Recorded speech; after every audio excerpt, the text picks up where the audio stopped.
Hello. Hello. Hello. Hello. Gotta make sure I click to the right overlay. Hello. Hello, friends. And hello, new friends. Just quick, we'll do shout outs at the end, but also want to first and foremost welcome Itsdariddler, D, as well as Katie Peters Plays. Hello. Hello, and welcome to GutPunchRP.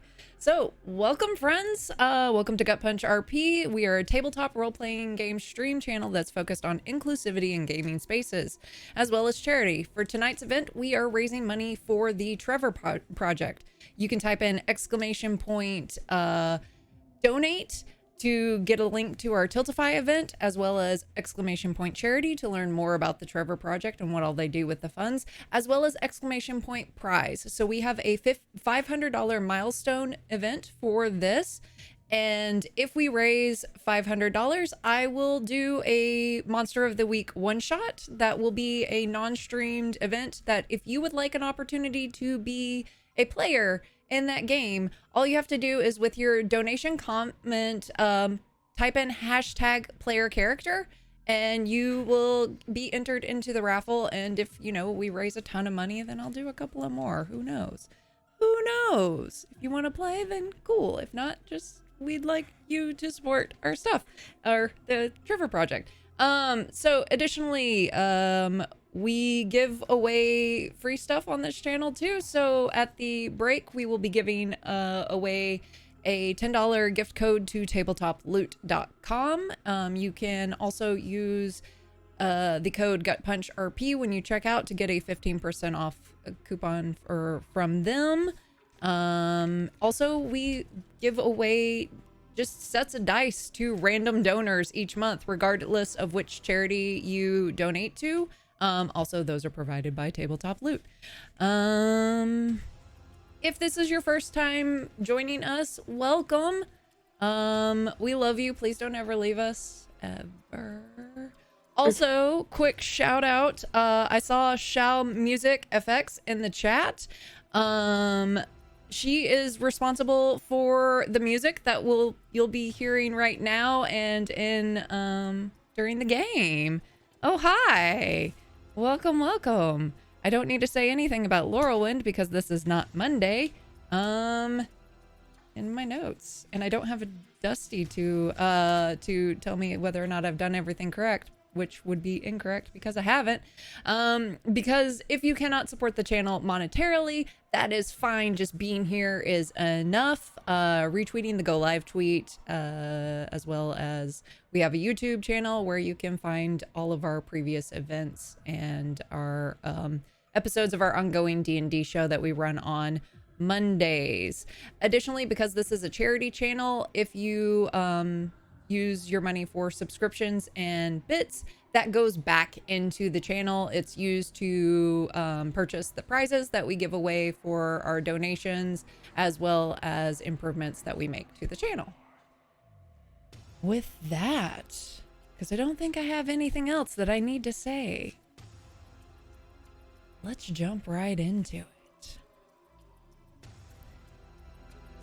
So it's a typical rainy evening in Kenmore, Washington, a quiet suburb of Seattle, a place where you could raise a family and still kind of have access to the city without all that chaos that comes with it. Jillian Comstock, Esquire, packs up her laptop and files as she quietly considers her current case. She is regularly the last to leave the office, as she is solely driven by her career and well on her way to making partner. She pulls out her phone, orders some quick takeout from Lynn's restaurant, which she passes by on her way to back to her apartment. She taps out a quick message to her therapist to confirm the slight change in her appointment for the next day. She pulls up her collar on her Windsor coat as she leaves the building, and the chill in the air seems to cut right through her. Eventually, her feet find her in front of Lynn's restaurants, where she is greeted pleasantly by the staff who know her well from many of her other late evenings. She gets her takeout, heads to her building. The rain seems to have subsided, but moisture still hangs thick in the air. Jillian is greeted by her doorman, Carl. She exchanges some pleasantries and maintains some sufficient distance while still being polite. She rides up the solitary elevator to her apartment on the 11th floor. She tosses her keys into the ceramic bowl gifted to her by her youngest nephew. She locks the door behind her and places her takeout on the kitchen island. Her phone buzzes, lights up. She doesn't really check it, just checks the notification on the screen and sees that her therapist has acknowledged her previous text. She tosses the phone next to her takeout because it doesn't require a response right now. She walks across her living room, headed to the window. Did she leave the window open all day? She notices a little bit of moisture on the sill. She retrieves some paper towels back in the kitchen. And then she moves to dry the open window. She opens the window a little bit further and then steps out onto the fire escape and jumps, falling 10 stories to her death. We now move to Claire.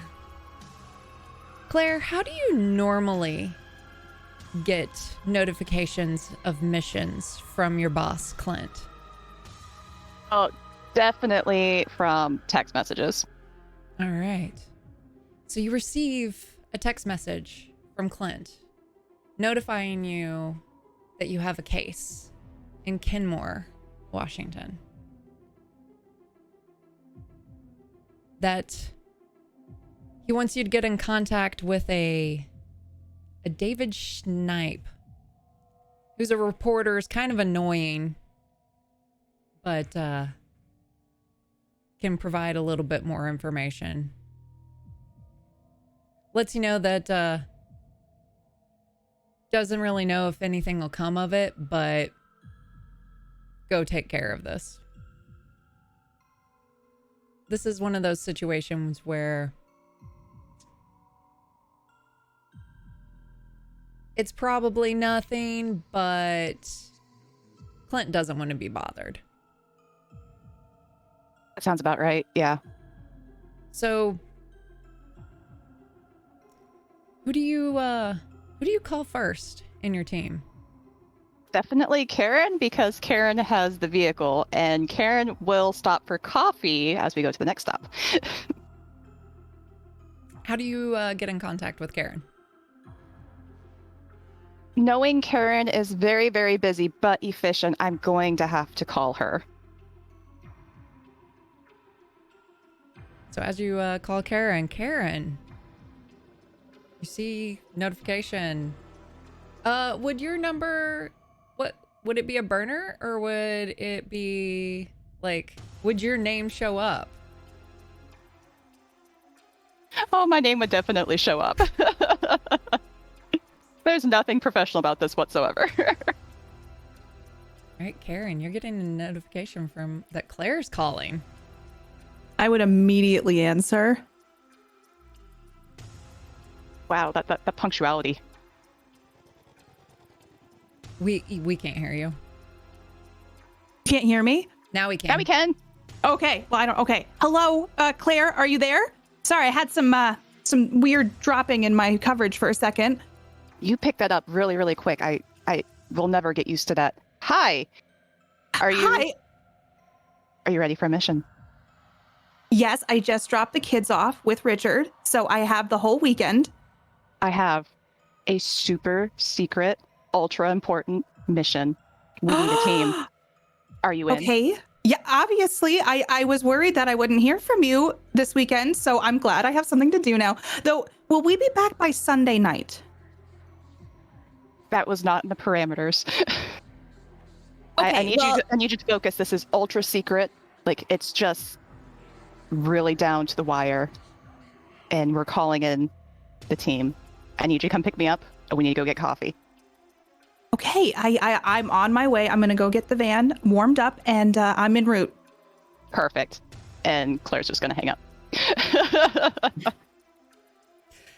All right. So, Claire, or as you're waiting, are you notifying anybody else in the team, or are you going to wait for Karen to come pick you up and then just No, surprise? I'm going to send a text to the other two. It is very misspelled and acronyms, but clearly she doesn't know what half these acronyms mean. But it just has the time en route and the fact we have a be ready to go. All right. So, Lefarian, you get some cryptic text from Claire.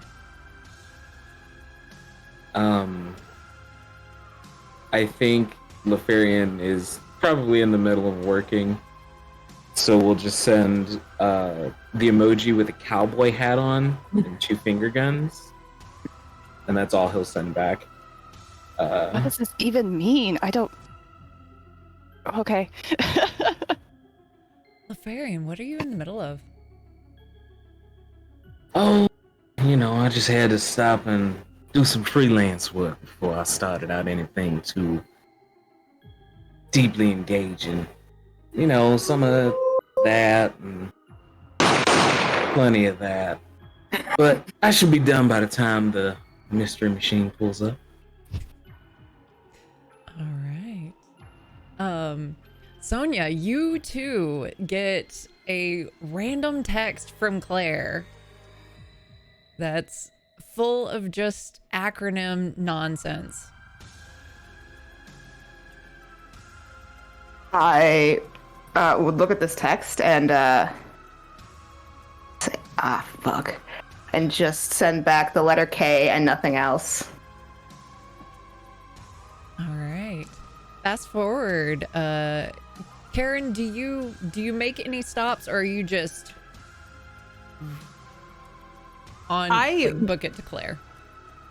I would book it to Claire, but I will stop at Starbucks. And by now, I feel like I have everybody's order memorized. And so we've done many stakeouts that I just pick up instinctively everybody's order and drive within the speed limit to Claire. All right. This is a good judge of everyone's characters. What are your Starbucks orders? Large black coffee. Large black coffee with 1 sugar. Large Americano with too much sugar. A white chocolate mocha, 20 ounce. Amazing. Yes. Yes. All right. So, Karen, tell us about your van. It is a limited edition Eddie Bauer minivan. You can't make the maker model because the branding that sticks out the most is in fact Eddie Bauer. So it's silver and the interior has a nice leather with the paneling that looks like wood, but it's kind of like a plasticky feel to it. And it's very clean inside. She has a vacuum inside that she can use to clean up messes, but she keeps it very immaculate. Which is impressive, given how old are your kids? Justin and Brittany are 6 and 7. That's very impressive. And what does Karen look like? Karen is very much, the best way to describe it is like a mom you see at church who's just very put together. She's always got an iced coffee in her hand. She has lip gloss on all the time and either looks like she's coming from some sort of event or a spinning class. So you see just the dichotomy of that most times. As you pull up to Claire, where would you be rendezvousing? Straight to my apartment. She's no effort in What's your apartment meeting like? elsewhere. It is definitely run down. There's no effort into the maintenance whatsoever. And she doesn't get surprise visits on to fix repairs or keeping it up to date, and that's how she likes it. So it's safe to leave the door unlocked as you leave because you're pretty certain no one's going to touch it while you're gone. What do you consider your essentials that you're grabbing as you're heading downstairs to meet up with Karen? She has her duffel bag, which will have her pretty much her weapons and her basic toolkits for any sort of job. And other than that, a very cheap pair of sunglasses that she will probably lose on the way and just buy a new pair at the gas station. And what does Claire look Also like? a med kit in her duffel bag because she's got to keep these people alive somehow. It happens. She's got to keep herself alive somehow. Claire is very unassuming. Like, if you were to glance at her in a mall, you would instantly forget her and wouldn't be able to describe her. She's just about 5'11", hair's in a messy bun, blonde. Her skin is pale, but it's sunburnt because she's outside and doesn't wear sunscreen. She's usually just in a windbreaker and some black jeans. Usually wears some sunglasses. It's nothing too impressive or memorable about her. All right. And so you come downstairs. Karen pulls up. She has your coffee. Who are you going to pick up first? Do I get to pick? Or This is your first task. You get to decide. It's super important. This is going to be a huge decision maker. It's going to set the entire tone I'd like of to the go trip. get Sonia first. It's a choice. That's a choice. All right, let's go. Okay, I got you your Americano, and you should not drink that much sugar. You just shouldn't. But I'm gonna. I know you're going to, and every time I get looks from people at Starbucks. They're like, why are they putting that many pieces of... It's just not healthy. I feel like you should really look. I have some supplements at home that I could bring next time, and you could try that instead. We've been. I'm not going to eat those or drink those. There are bars that have caffeine in them, and so you can have that, and then you don't need as much sugar, because that'll give you the boost that you need. That just sounds like a terrible idea. That just sounds awful. Okay, well, I have some roller balls as well. There's one, and it's called, it's Citrus Sunrise, and you just roll it on your wrist, and it's supposed to make you feel invigorated. Maybe that could be something you could try too. I just feel like this conversation is enough invigoration for me. I really don't need any more supplements to go with it. Okay, it's just a suggestion. I just care about your health. It's noted. I will. That is great teamwork. That's a great, mark of character and of an agent, of someone who has potential, is caring for your teammates. Yes, that's all I ever want to be, and I just want to be the best teammate possible. You know this, and just don't spill. Last time it got on the floor and I couldn't get it all out. I'm sorry. It's halfway gone already. I will chug this. It'll be gone by the time we get there. Okay, let's go get Sonia. All right. And eventually, because just across town, you arrive. Sonia, what are you up to when Karen and Claire pull up? I would be, leaning in the shade somewhere outside of my domicile with my little, weekender bag that I always have when I jump in this minivan. Just waiting, smoking a cigarette, glaring around. And what does Sonia look like? I have dark hair, piled on top of my head super messily. I definitely slept with it like that. Yesterday's makeup is a little bit smeared around my eyes.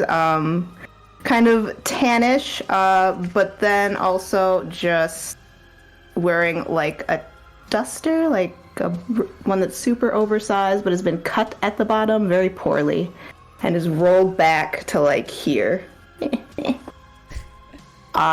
And then, thrifted band t-shirt skinny jeans that are all ripped up, and Doc Martens.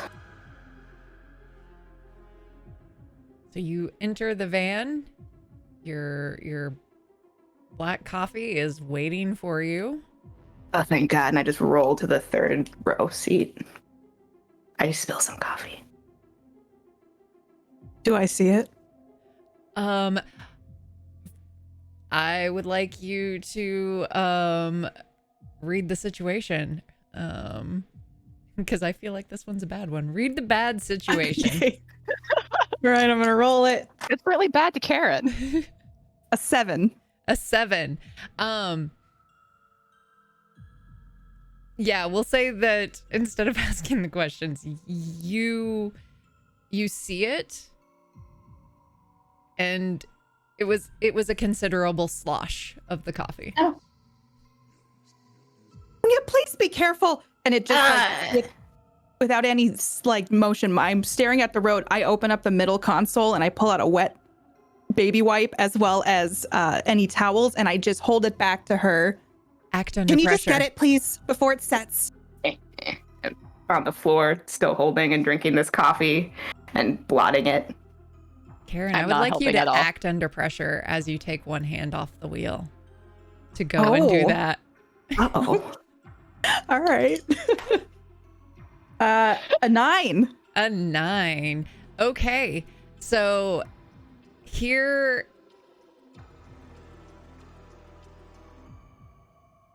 Could I assist and like hold on to the wheel when I see what's going on? Like this is a common occurrence. Sure, roll to help out. Be every time. That's a 10. Okay, that's a +1, so it is a 10. So Karen, you are perfectly able to do this. She's practiced. This has been a maneuver Yes. many a time. Having children has made me adept at this specific thing. All right. And then you drive to go pick up a Lefarian. Lefarian, as they roll up, tell us a bit about what Lefarian looks like. So if Claire is unassuming, Lefarian is the exact opposite of that. Lefarian's 5'11", and he has this huge, just mess of hair, much like mine. And he's wearing the aviators at night, and he's wearing this crushed red velvet suit, like this. Like it looks like he's like going to some type of like Hollywood party or something like that. Except the suit looks pretty cheap. It's got gold buttons, gold belt buckle, and he's probably currently removing a blessed dagger from a zombie. Just like holds up a dismembered hand and waves before making his way over to the window of the driver's side, and he goes, "Well, hey, Claire Bear.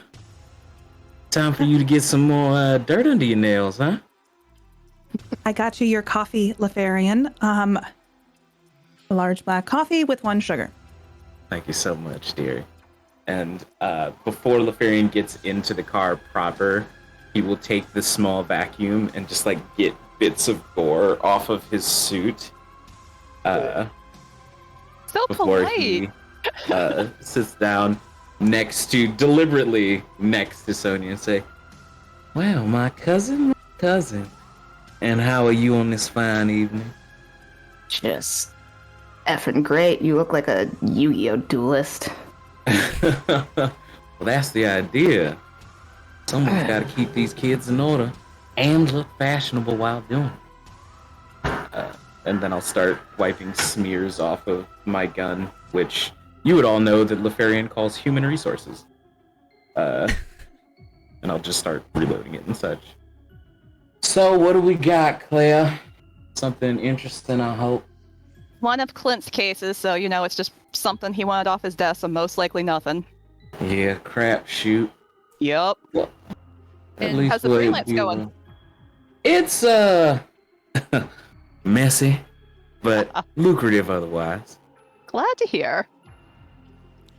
And Claire, you get a notification on your phone. It's an email from Clint that has a few more details.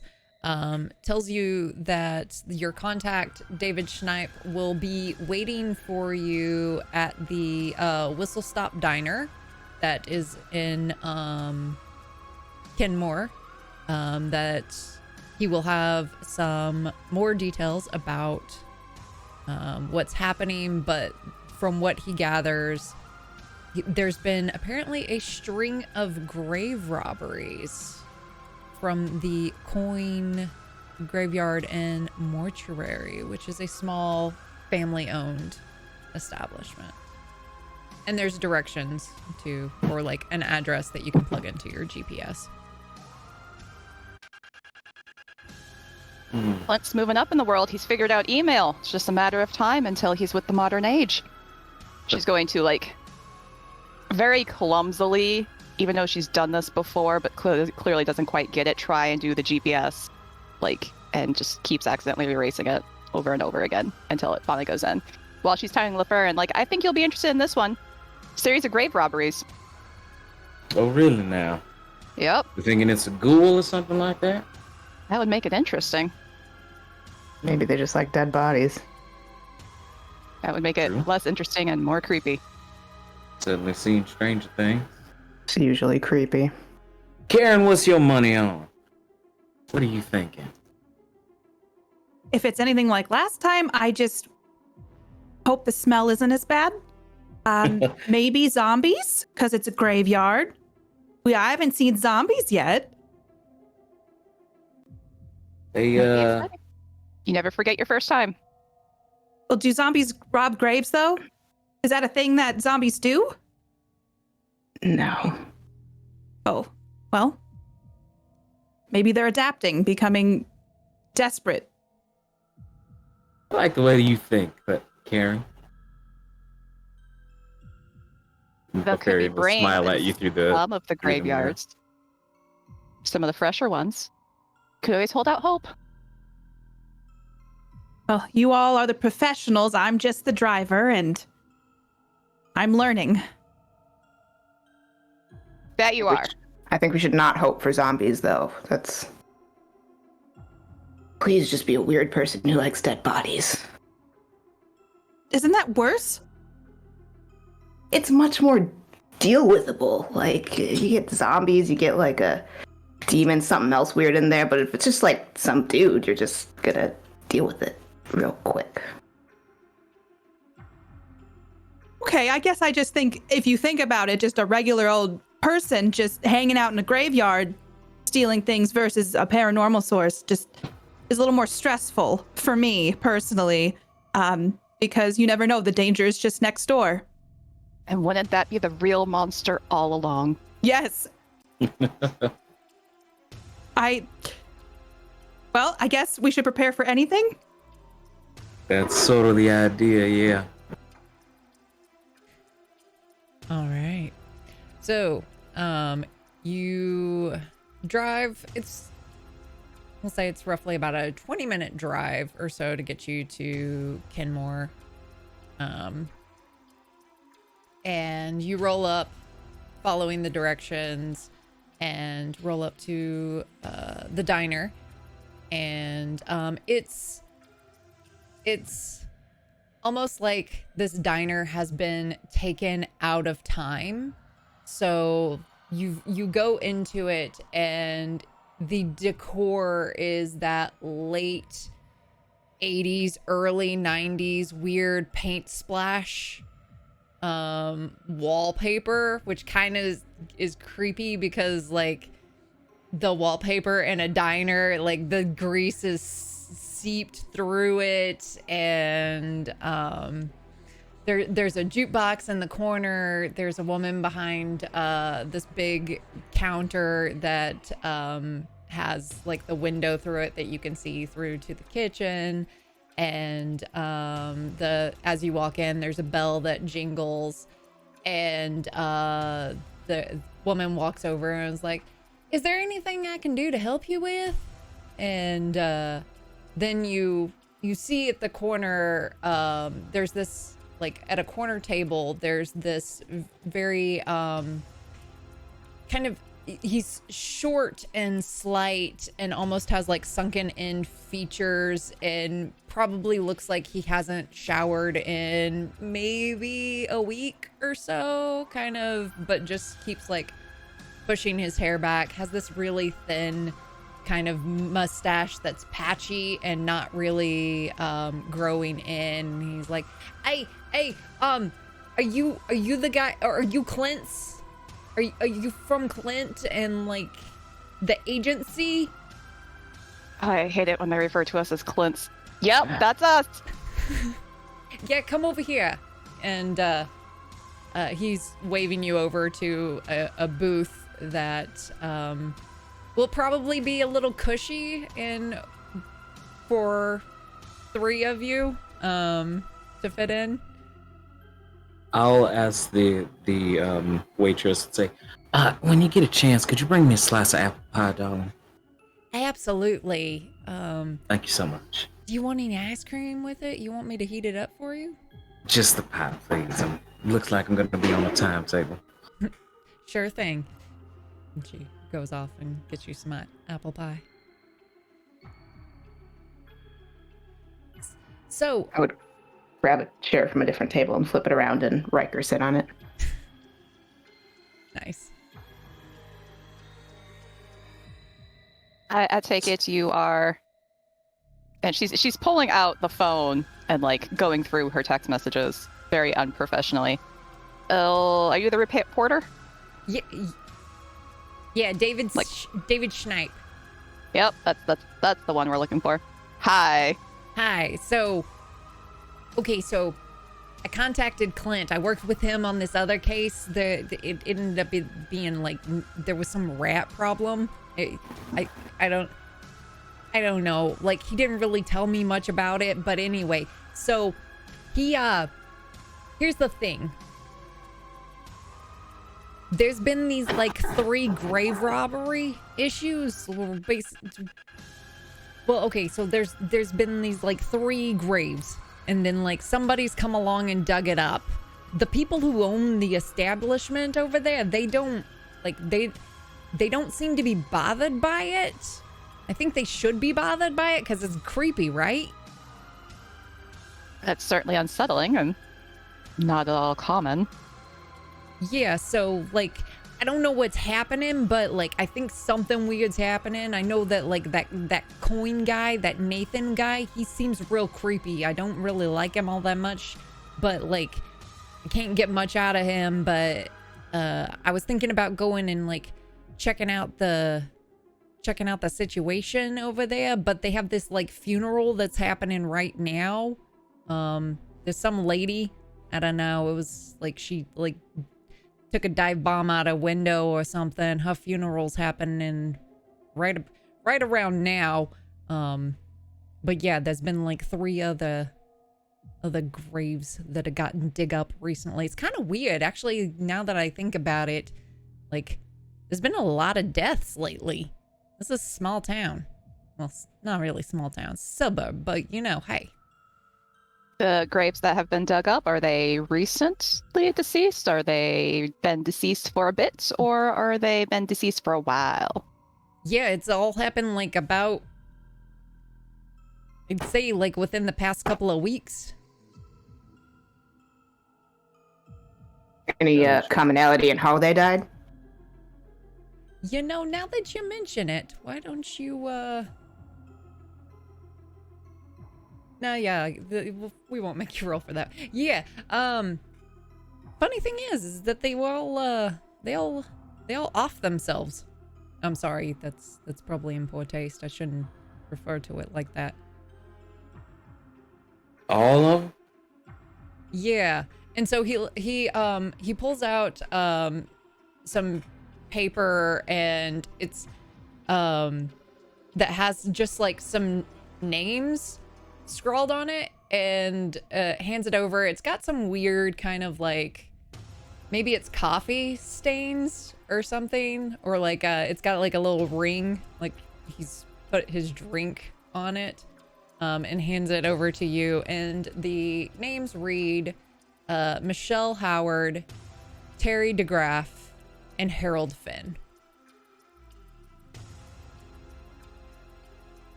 At the confirmation that they all committed suicide, Lefarian will shoot a look to Claire with just like a raised eyebrow. I'll raise one right back at him. Kind of nod. Would you, storyteller, would you consider this the beginning of a mystery? I would totally consider this the beginning of a mystery. Then I'm going to use the woman/man/gender isn't real with a plan. And roll plus sharp. Oh god, what dice do I use for this blockhead? Oh, these two. Fuck it. Yeah. That is going to be a sharp. That is an 11. Ooh. Okay. So what do you get for this? Or what? Tell us about So, on a plus 10, I hold 2, and I spend the hold to be where I need to be, prepared and ready.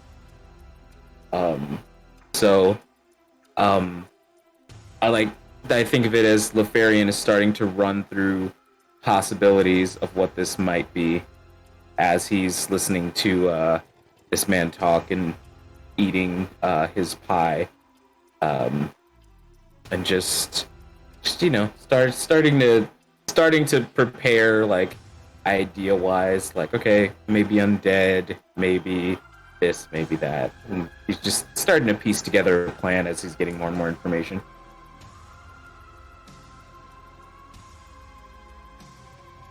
How long after the deaths and the burials were the graves then dug up?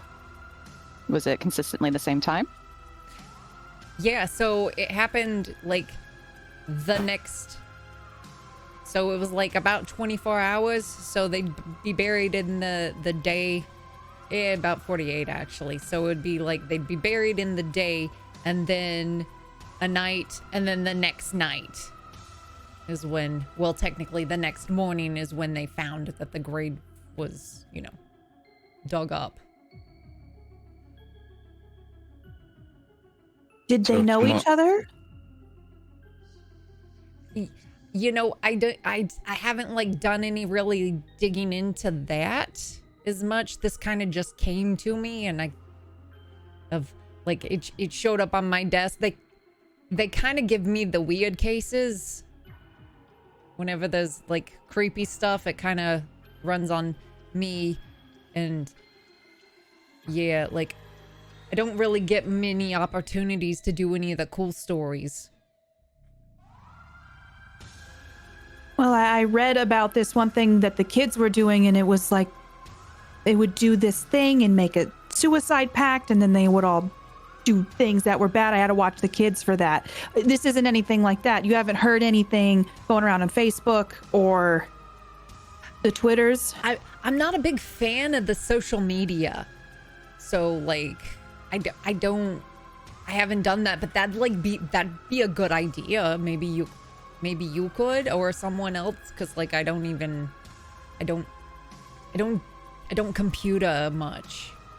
Okay, I would pull out my bejeweled cell phone and start looking up the names on like Instagram or Twitter or Facebook. I would to love see if for there's you any clues. to investigate a mystery. Okay, let me see what I have for that. Okay, just 0 for me for sharp. Oh, I got a 10. Nice. Okay. So from with the 10, you get to hold 2, which means you can use them now. There's those questions there. You can ask any of those 2, or if it doesn't work perfectly, you can ask, like, we can play a little loosey-goosey and you can ask something else. Okay, silly question. Where can I see the questions?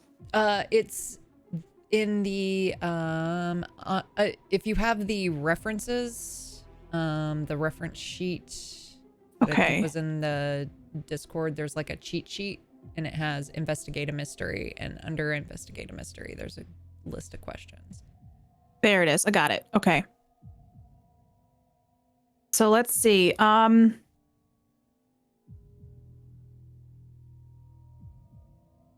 I ask what is being concealed here? Yeah. Okay. So as you're digging into you're pulling out your phone, and what social media would Karen go to first? She loves Instagram, so that's her first mode. Okay. Twitter's a little too combative for her, but she also likes Facebook, but probably Instagram first. Okay. Instagram, you find an Instagram account for Michelle Howard 52. And she's a grandma, and you gather that from her Instagram, it's a lot of photos of her pets and of her grandkids. And then about 2 weeks ago, they stop. There's no more posts. Okay. And then switching over, assuming you were switching over to Facebook, you find Facebook accounts for Michelle, for Terry, and Harold. Harold's a older gentleman that has that looks like he doesn't post a ton. It's a lot of reposts of like things that are urban legends or things that, you know, get perpetuated by Snopes.com so that Snopes.com can tell them that they're false. And then it's a lot of just what used to be the chainmail kind of stuff on there. And but you do get some descriptions. He had a wife, kids, and one grandkid. He was just born. He was currently was a contractor, looks like, and kind of had regular posts, but then again they fairly recently stopped. But there is a post from that is a final post that is a not a goodbye post, but was written by his wife saying that what had happened to him. And you find Terry DeGraff. She has a lot more. She's active. She's posting in various groups. She's in her early 40s. She's a hairdresser, and so she has a lot of posts of either like her doing stylings or her different hairstyles, stuff of her kids. It's very like consistent with what you would expect.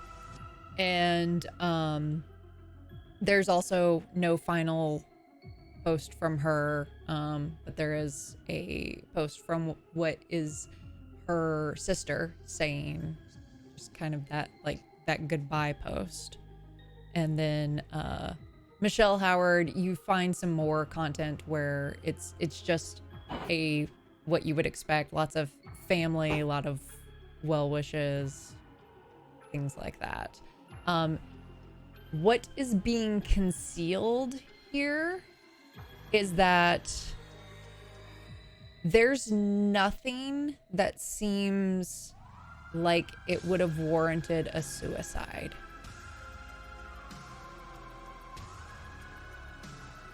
I would do my best to probably frantically tell everybody about what I'm seeing as I'm looking at each profile. These people look happy. They have kids. They've got pets. normally when this kind of thing happens, I got one of those pamphlets from the school and it tells you what to watch for, and I don't see any of the signs here. Good investigation work. That'll be important. Thank you. Yeah, that is quite odd, but I think as far as our next steps go, we have a pretty clear one. This most recent funeral seems to be connected somehow. Tomorrow night we can stake out the site and try and catch whoever's doing this in the act, yeah? Seems like a solid plan to me. Do you have the name of the most recent victim? Oh yeah, and he like pulls into his bag and like he takes his bag, puts it onto the table, and then starts like rummaging through it, and there's like a hamburger wrapper, there is gum, there's a flask, there is just random trash, there's like a McDonald's Happy Meal toy that he's just like pulling out. Oh yeah, here. And then throws a newspaper at you that has an obituary, and it's like, I wrote that one myself. So yeah, that's Jillian Comstock. Excellent editing, not a single misspelling. Great work. Thanks. I pride myself on that. Should definitely clean out that suitcase though. You think? I mean, like, I agree with the flask and I agree with the gum because of the flask, but the wrappers and stuff, throw them in the garbage. I mean, I'm pretty sure that that's all that like bags are for. You just carry your trash with you. No. Was there anything interesting in the bag as it was being rifled open? Anything that looked suspicious or? I mean, other than just the nastiness, I think that suspicious to his character and persona that did not match up with. Awesome. Nah. It's very much he is not a clean human being and is not a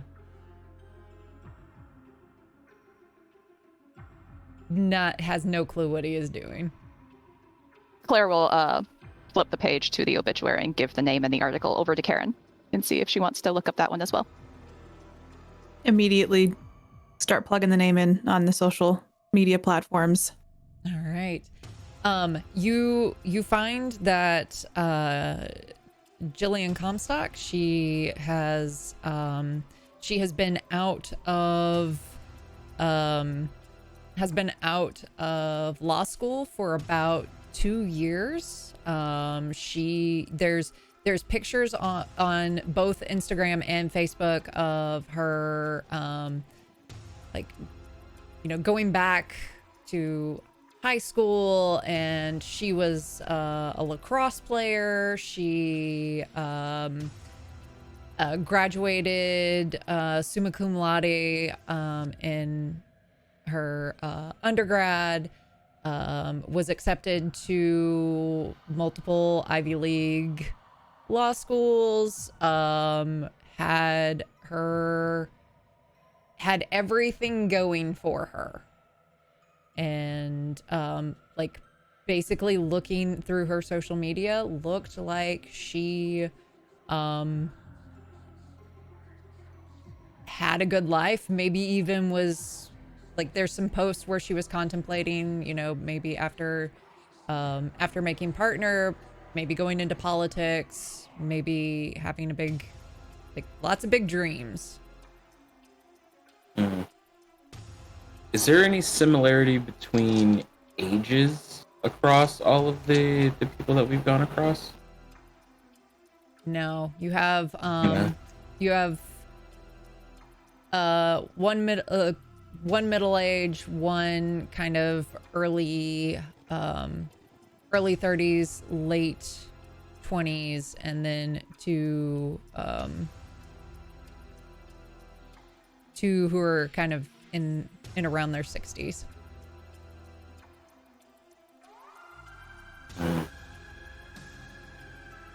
I think Lefarian will start just fidgeting with the amulet that he wears.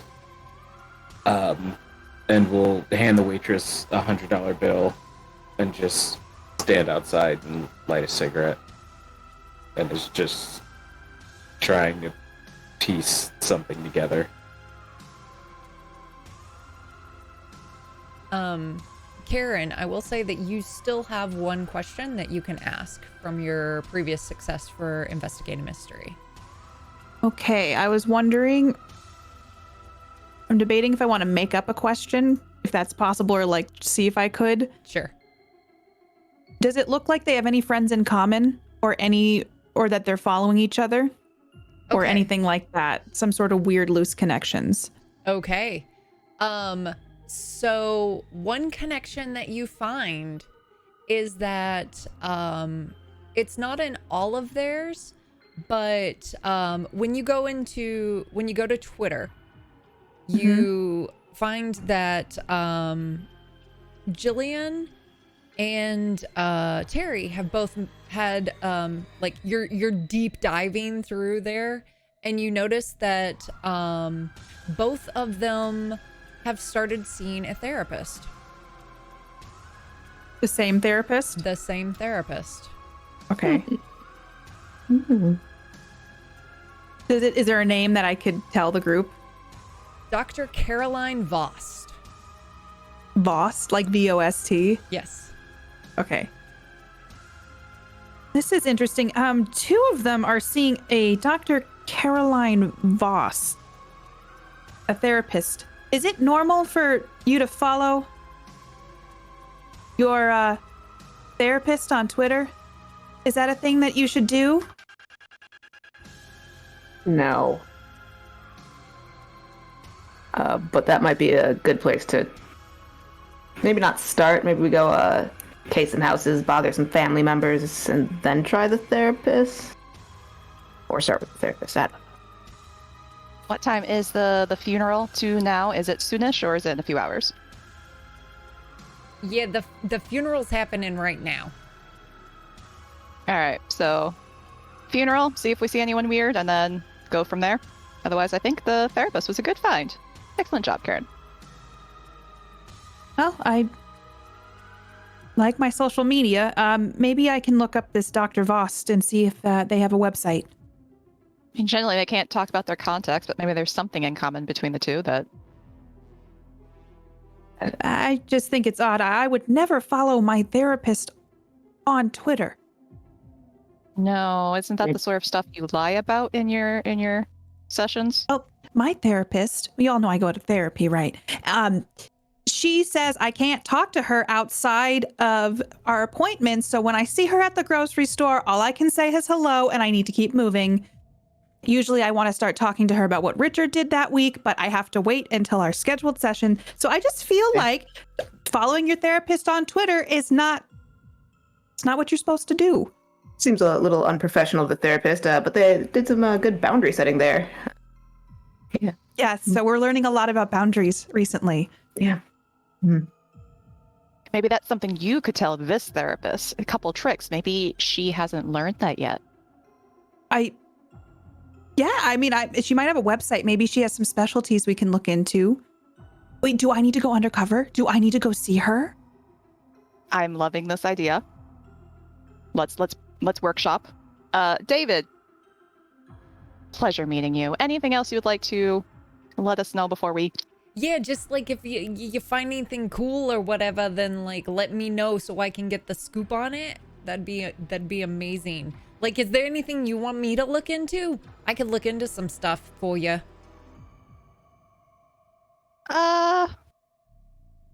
Isn't that kind of your job as a reporter? Yeah, that's a good idea. I'm gonna go track down that creepy the creepy mortuary guy. That guy, yeah. Yeah. I'll track Keep him us down. updated on that. Yeah, I'll do that. Keep us posted. It was a pleasure to meet you. And he he's been eating like some fries and a burger that's kind of been messy, and he like wipes his hand on his like shirt and like holds it out to like shake your hand. Yeah, okay, fine.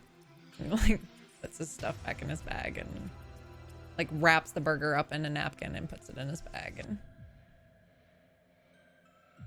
That's a choice. Okay.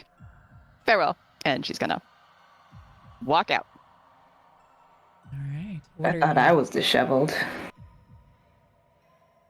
You are polished in consideration. Yeah, it could be a lawyer or something. Let's feel like we should go leave this place. Let's.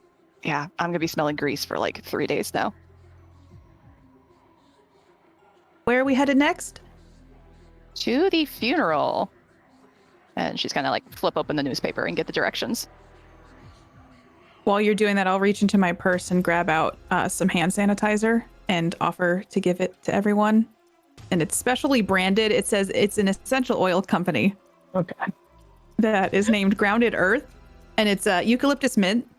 And so I'll individually start squirting it into anyone's hand who will allow me, and then go to Lefarian. Lefarian will like look at the bottle and go, I'm all right. I keep my own personal stash. Thank you. Mm-hmm. I just think you would like the new scents if you gave them a try. Well, different strokes for different folks and all that. And I would hold my hand up and I would do like a really big squeeze of it and then close it up and just, oh, the smell on this one. It's so wonderful. I'm sure it is. Not so suddenly takes steps away. It's strong, but that's how you know it's working. It's just Right. If that tingling lasts more than 3 hours, though, let me know. Yes, there was a statement they released about that, so I know what to watch for. Good. Perfect. All right. I'm gonna go disturb a funeral. Oh. Shall we attend or shall we watch from afar? What do you want to be? Long lost cousins? Something tells me that'd be given away pretty quickly. Mm-hmm. I don't want to presume, but yeah. Based on the mortuary or obituary picture. Yeah. I also didn't bring anything black to wear.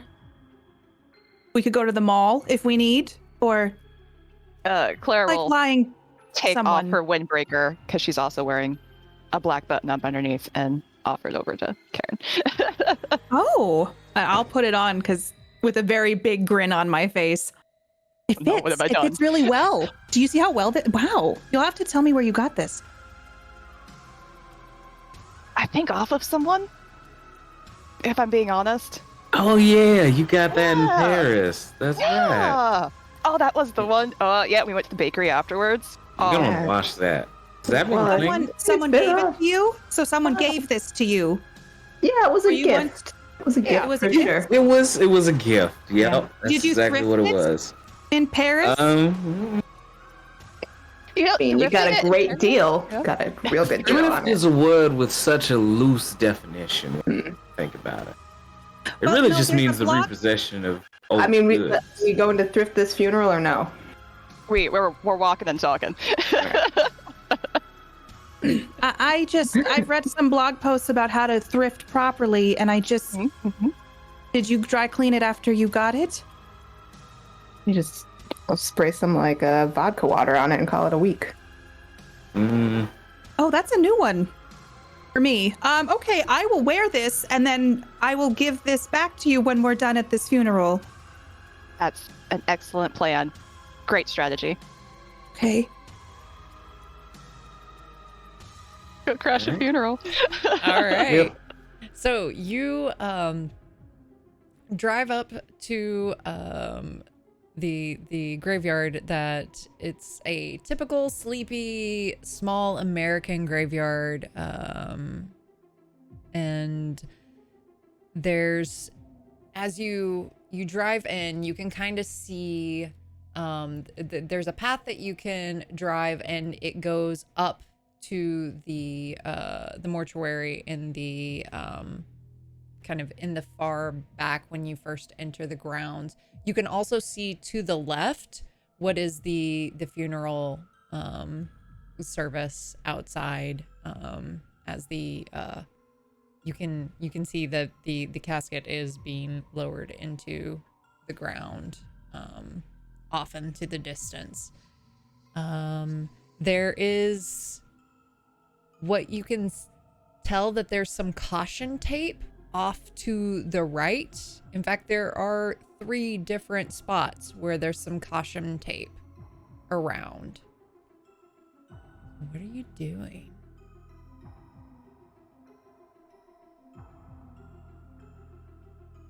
Now, cousin, I don't mean to be overly rude or upfront. That's more your thing, but I don't think that the fragile hearts of someone who's just lost someone important to themselves is gonna blend well with your you-ness. What you saying?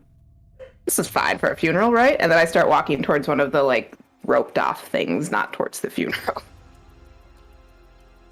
All right. Divide and conquer. You guys go check out the previously explored, and we'll go check out the currently not explored. Sounds good. Lefarian will sort of lean into Karen before she walks away and goes, "Don't fall in." I will not fall in. I'll be okay, Lefarian. Thank you for your concern. Should we have brought flowers? They won't notice us. We'll just keep to the back. All right. So, we'll follow Lefarian and Sonia as you're heading to check out the graves.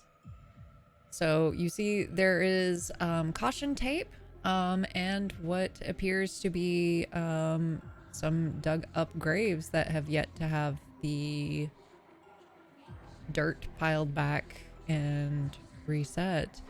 Somebody, one of the 2 of you, why don't you investigate a mystery for me? I will. Oh.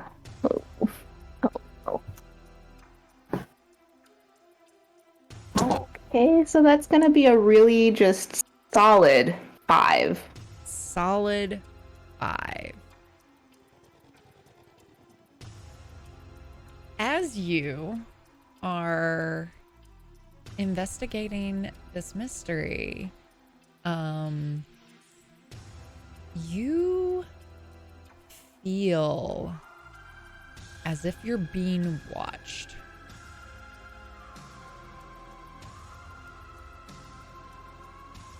Look around. What you Feel like there are eyes on you, cousin? There's always eyes on me, dearest. Any direction in particular? Any direction in particular? As you're looking around, you see kind of from the mortuary a quick flash. Almost like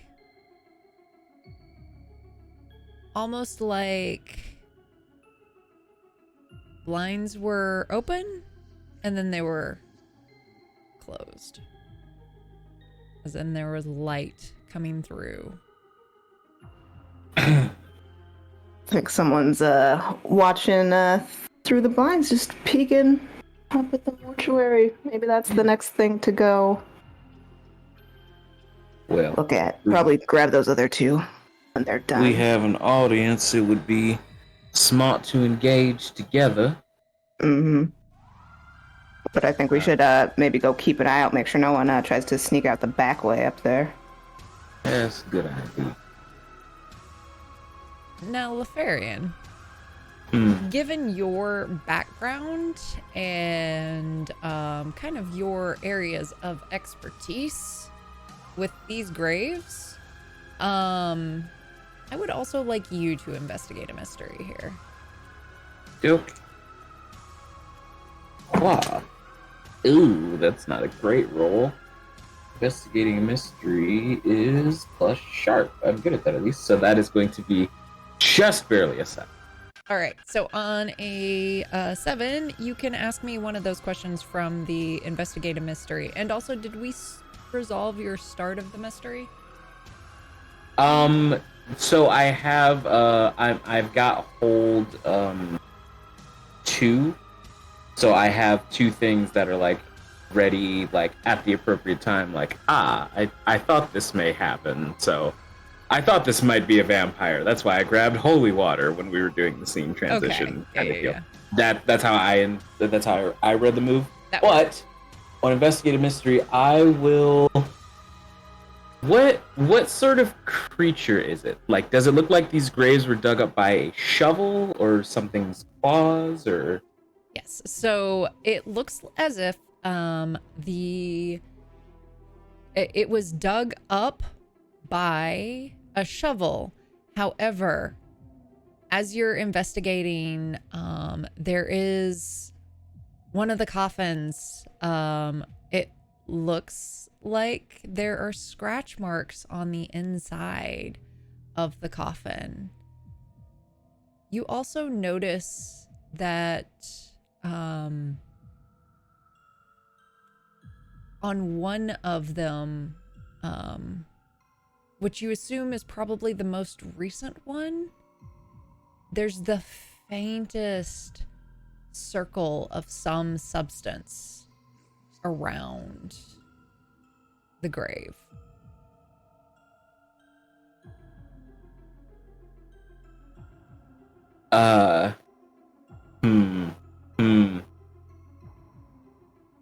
Did you ever end up going down south like I said you should, cousin? Too hot down there. Well, definitely not wrong about that. And I want to pull out this small knitted purple bag, my juju bag. Something was waking these folks up from the inside out. You see those scratch marks right there? I just wish it was a weird dude so badly. Yeah, if only, huh? But I guess Karen will get her zombies. And how well do you think she'll handle those things? Hopefully they're the slow kind. Yeah, hopefully for all of us. Is there any way that I can do like a check of what the substance was around it, or like if there's been any spells cast here recently? Absolutely. Let's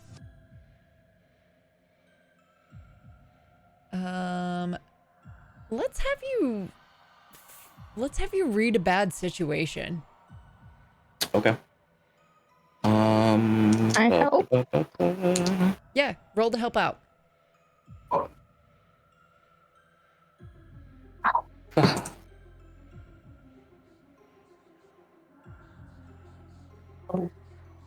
Cool. 12? All right, you get a Lefarian, you have a +1. And that's why they stick us together, because that +1 takes me from a 9 to a 10. Yeah.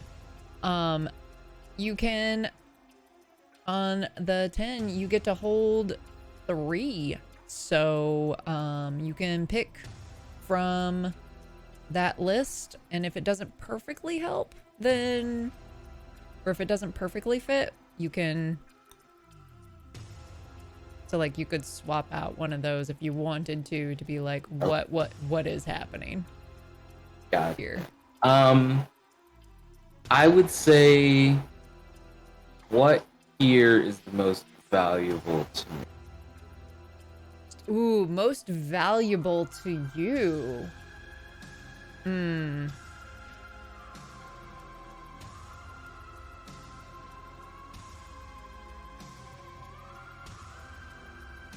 Even if that's like information or... Well, given some of Lefarian's interest, it's probably the book that's in the mortuary.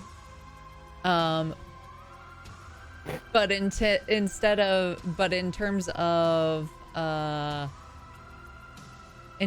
of this current mystery,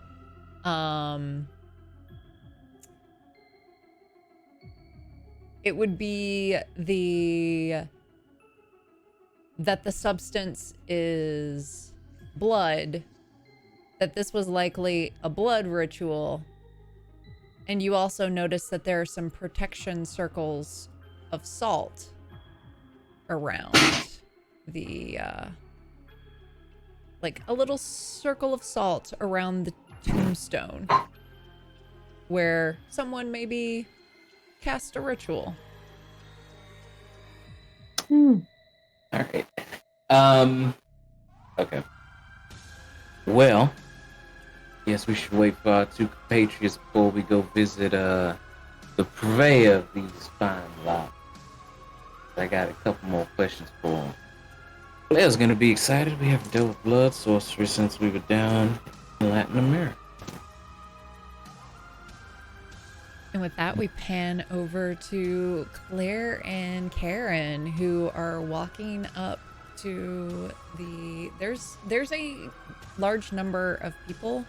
It appears Jillian Comstock had a number of friends and family members who are in varying states of distress and distraught. So what's the plan? Do we just say we're there to give our condolences if anybody asks, or? Best to keep these things short, to the point, and with what you know. So if they don't ask too many questions, just here to offer condolences and keep an eye out. If we see anything weird, see anything out of place. Okay, I can do that. I haven't been to a funeral in a while, so hopefully this will go. You're doing It's just great. sad. It's sad Yeah. no matter who it is. It doesn't matter if you knew the person or not. It's just sad. You know, honestly, you looking a little uncomfortable really fits, really in character. It's perfect. No one's comfortable at a funeral. I would be worried if someone was comfortable at a funeral. Look for that. That's the person we're looking for. Okay. I'll just, as soon as we get up to the group of people, I'll start like trying to be respectful, but like also like looking at my peripherals a lot at the people attending. Hand her a pair of sunglasses from the last gas station we went to. Is it that noticeable? And then I'll put them on. It's to hide the tears. It's all right. Everyone else is doing it. That makes sense. It's fairly like overcast and gray, so the sunglasses kind of Some people have light sensitivity, okay? make it a little harder to see. What I'd like is for one of you to investigate a mystery. Do you want to roll, Claire? How about I'll assist you? If that Okay. will work out. Yes. All right. So Can I assist? Yay, master. Yes. Roll. Oh, Okay. sorry. Roll help out. I can only read some of your eyebrows, not all of them. I rolled a 3. Okay. Oh, I rolled a 6. Oh, wait, I didn't add anything. Nice. I don't think it's gonna. Oh, no, that made it worse. That's a 5. Excellent. We're so good at this. Nailed it. Yes. That's a total of 3 hard moves that I have so far. Excellent. So,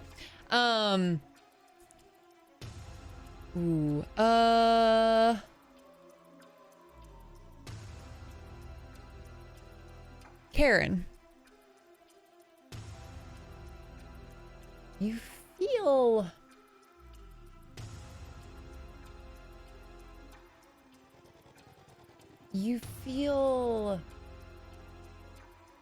the hairs on the back of your neck stand straight up. And it's as if something has just like taken a singular piece of hair and pulled it out.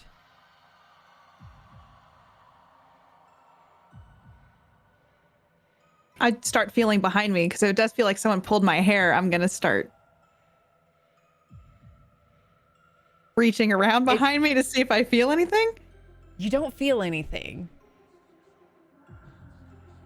I think your sunglasses pulled out some of my hair somehow. They're one piece. They don't even have any screws. How? I don't know. And I'm just gonna look behind me at that. And you see uncomfortably close a man who has it's almost like kind of waxy skin that is sunken in with like deep sockets. He has red hair that's just been slicked back, and he's wearing a suit that's very ill-fitting and cheap. And I'm terribly sorry for your loss. Excuse me, can you just not stand so close to me? Oh, I'm sorry. Did you know Ms. Comstock very well? Sorry, I was in a moment. Did you know Miss Comstock? No, my name's Nathan Coyne. This is my mortuary. Oh, so you run this establishment? Yes. This is my friend Claire. We're just here to pay our respects. Lovely establishment you have going on here. Really on the up and up. Is that your van over there? Is it double parked? Do I need to move it? Yes, it is blocking the way. We need to be able to get our truck through. I would look back. Did I park the van in a way that I did block the road? You didn't. I made sure when I pulled over that there would be plenty of room, because there's nothing more frustrating than a car blocking your way. So I did make sure that I pulled over to the side enough that people could have through traffic. So I don't think I actually need to move it. I think your truck should fit just fine. Watching Nathan's face while she's doing this.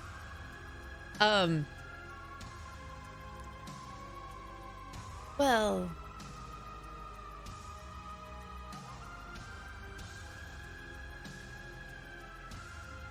as you can see, this is a private affair.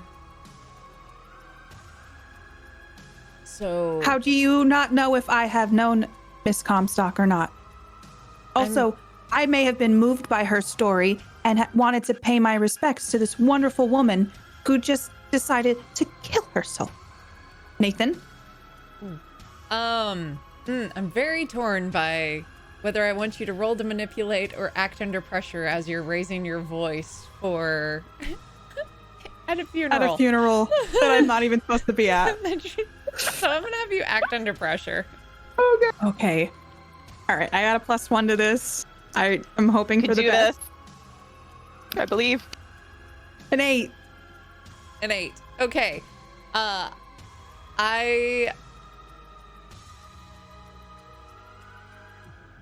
Okay. He will let you stay, but you will pay a price. What kind of price? You don't know. But I know, like, if I stay, that there's going to be something that happens. Like, I have a feeling. Yes. It's a mixed success. You can stay, but there's going to be some problems.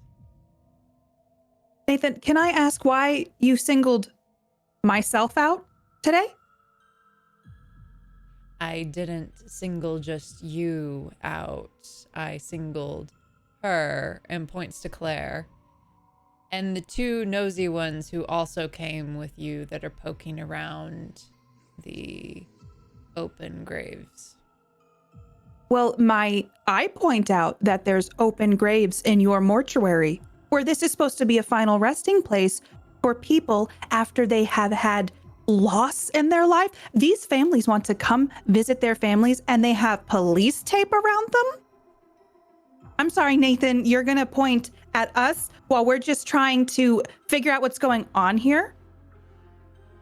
Roll to manipulate someone. Okay. I'm not intervening. I love this too much.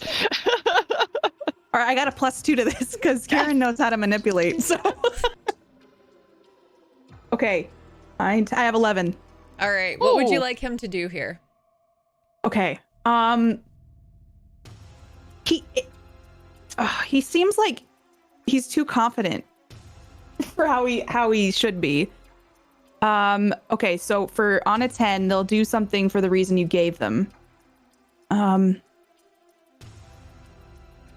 I would like for Nathan to hear what I'm saying and pointing out, like, hey, you can't say that we're doing something wrong where there's graves being robbed in your establishment, and that he should just maybe submissively give us the space to do what we want without asking too many questions. He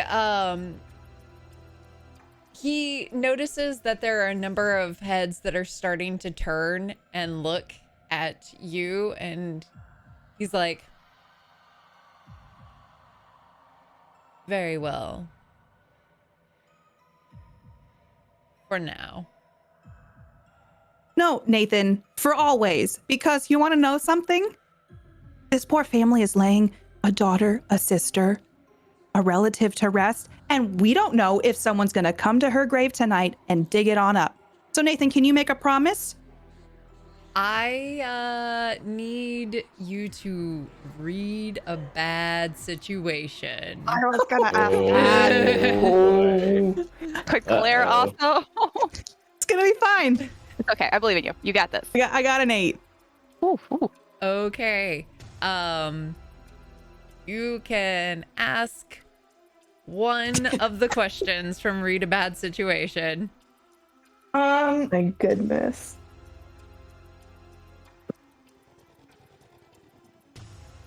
All right, what's the biggest threat? The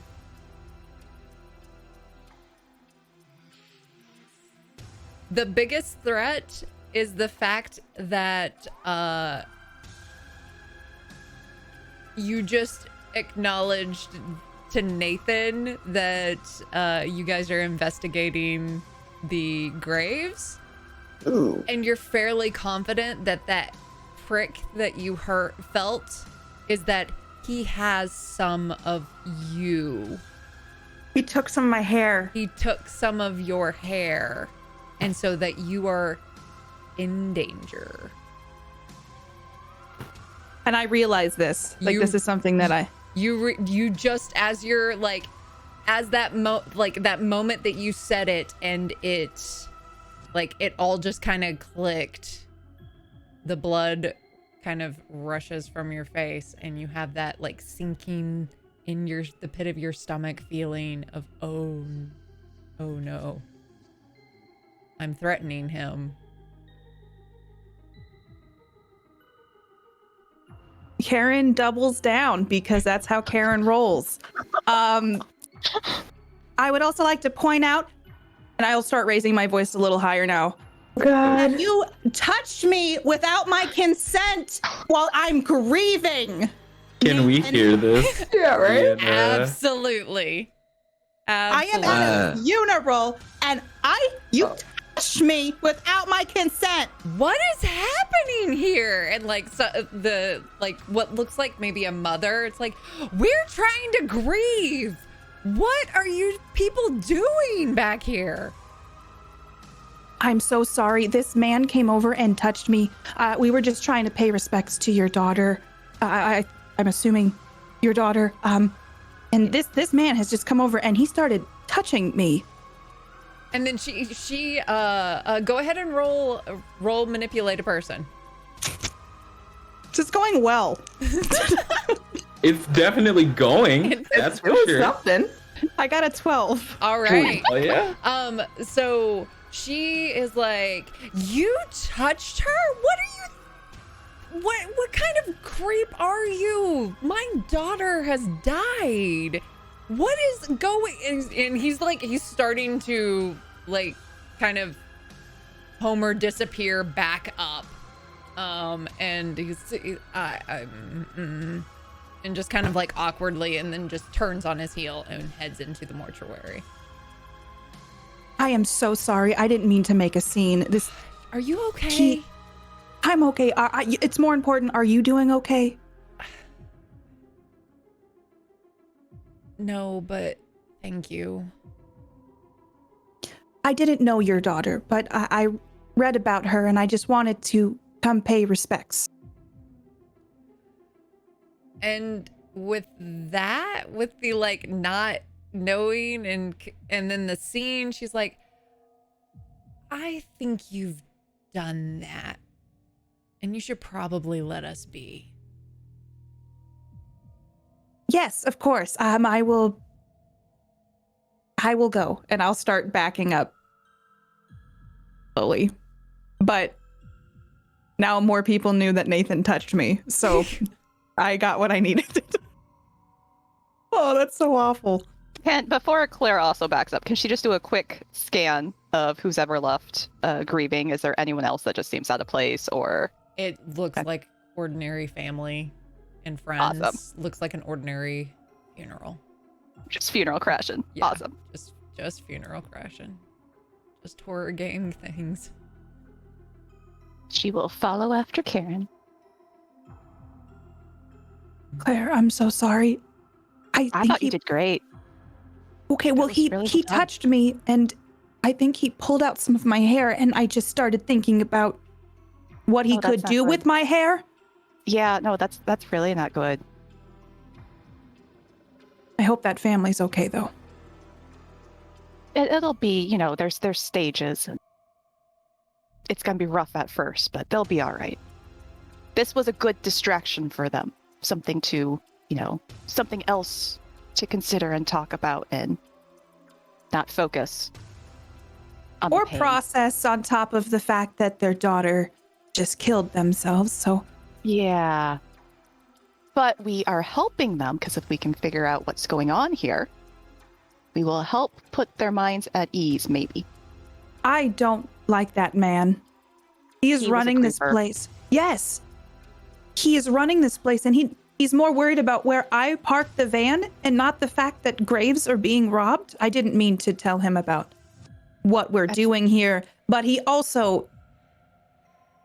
needed to know. It's a learning curve. You'll get there. It's all right.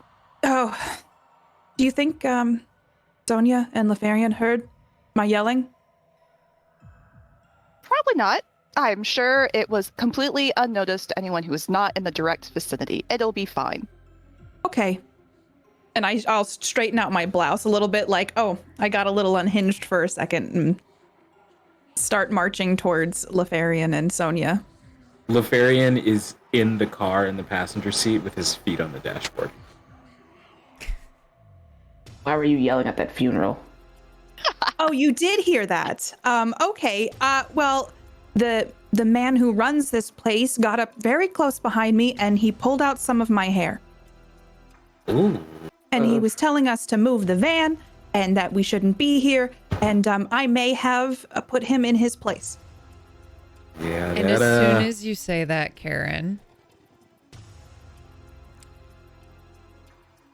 you take one harm as your stomach cramps up. And you have like this Ow. wave of nausea.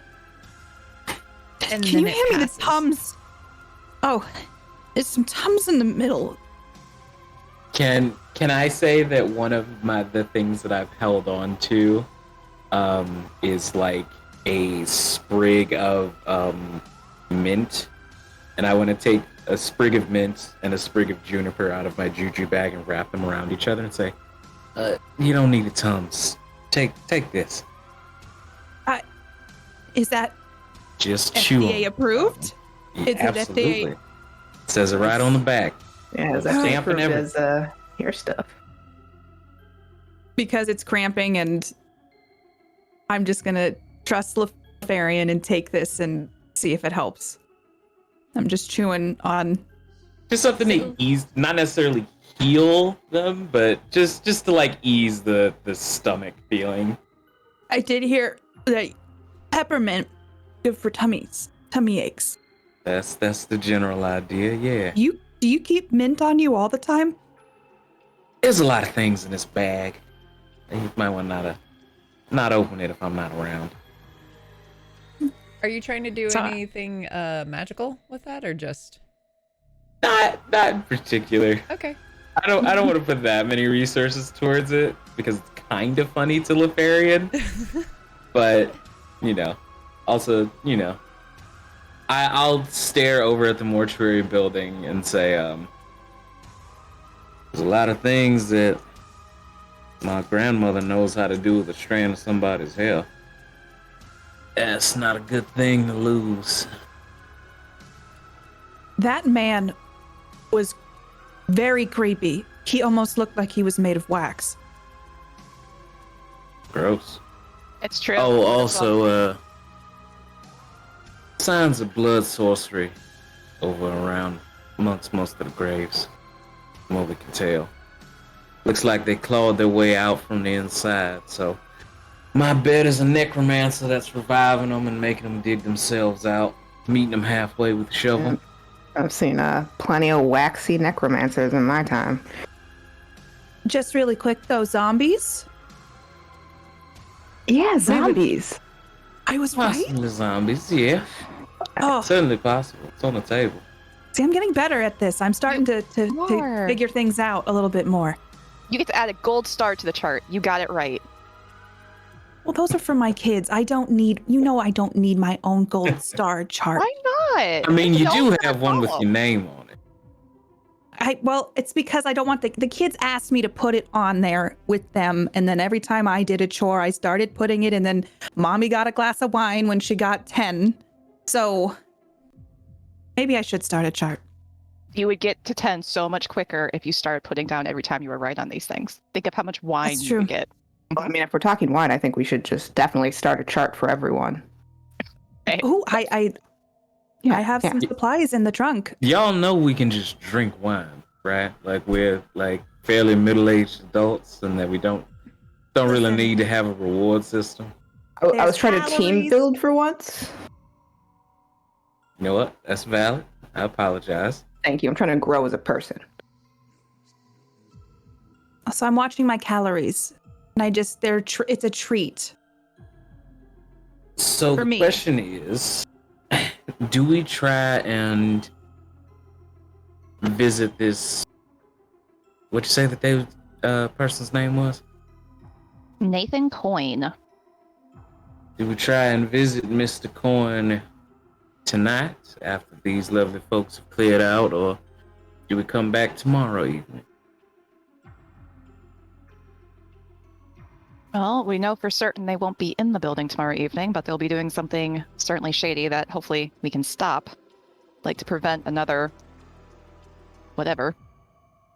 Yeah. So let's try tonight, see if we find any.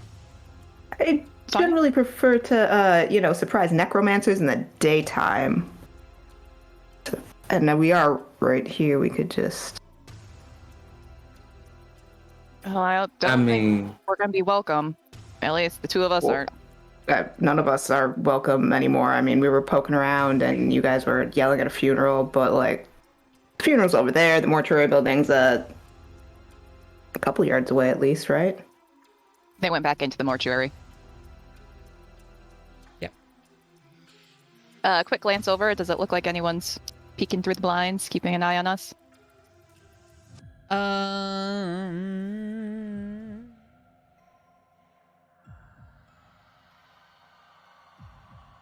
Yeah, they're definitely keeping a bead on the van and whether or not you're still there.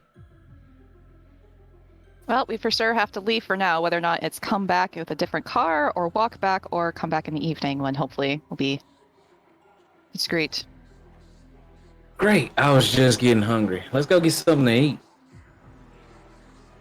Just Alright, kill him now. And I just get in the van. Karen, how you feeling? I feel fine. My stomach got upset for just a second. I don't know if the mint helped or if it just passed. Maybe it was all that grease just being in proximity to it. It just mixed with all the other essential oils and created a bad oil. Yeah, I mean, it's possible. I mean, never say never. But is there a place we'd like to go to eat?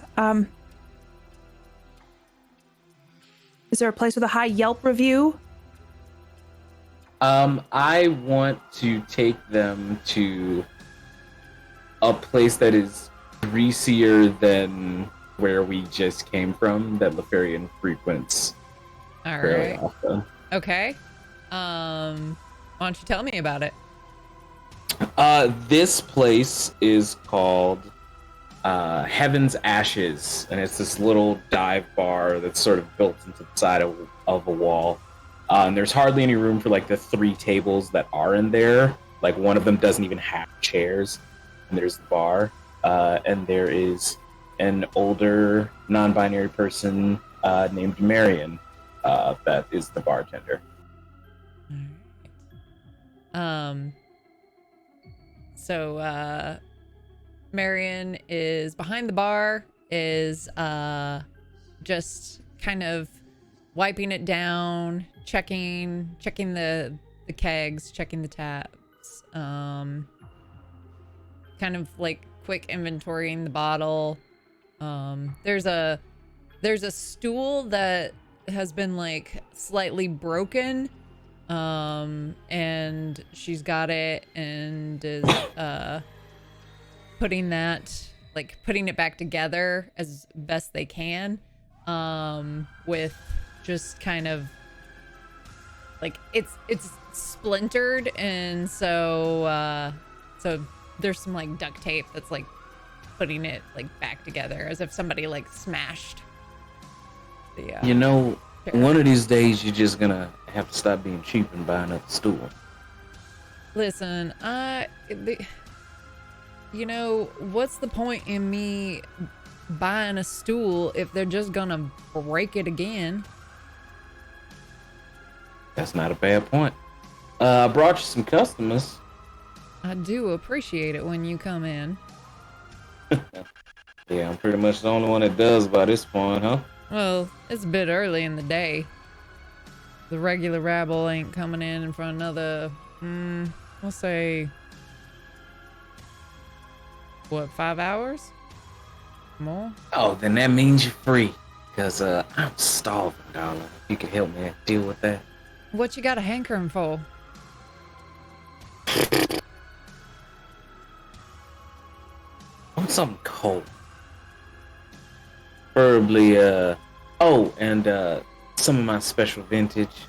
That bottle that I keep in the back. I got you.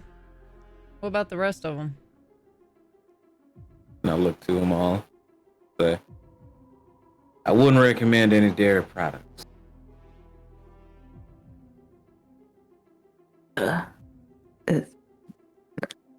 Well, I'll start with a whiskey and a beer back. Let's plop on a hopefully not broken stool. It's been broken at one point. Just a subtle wobble. So, what about the rest of you? You want anything? I'll just have whatever you have on tap. And she'll just go ahead and lean up against the bar. Do you have margaritas?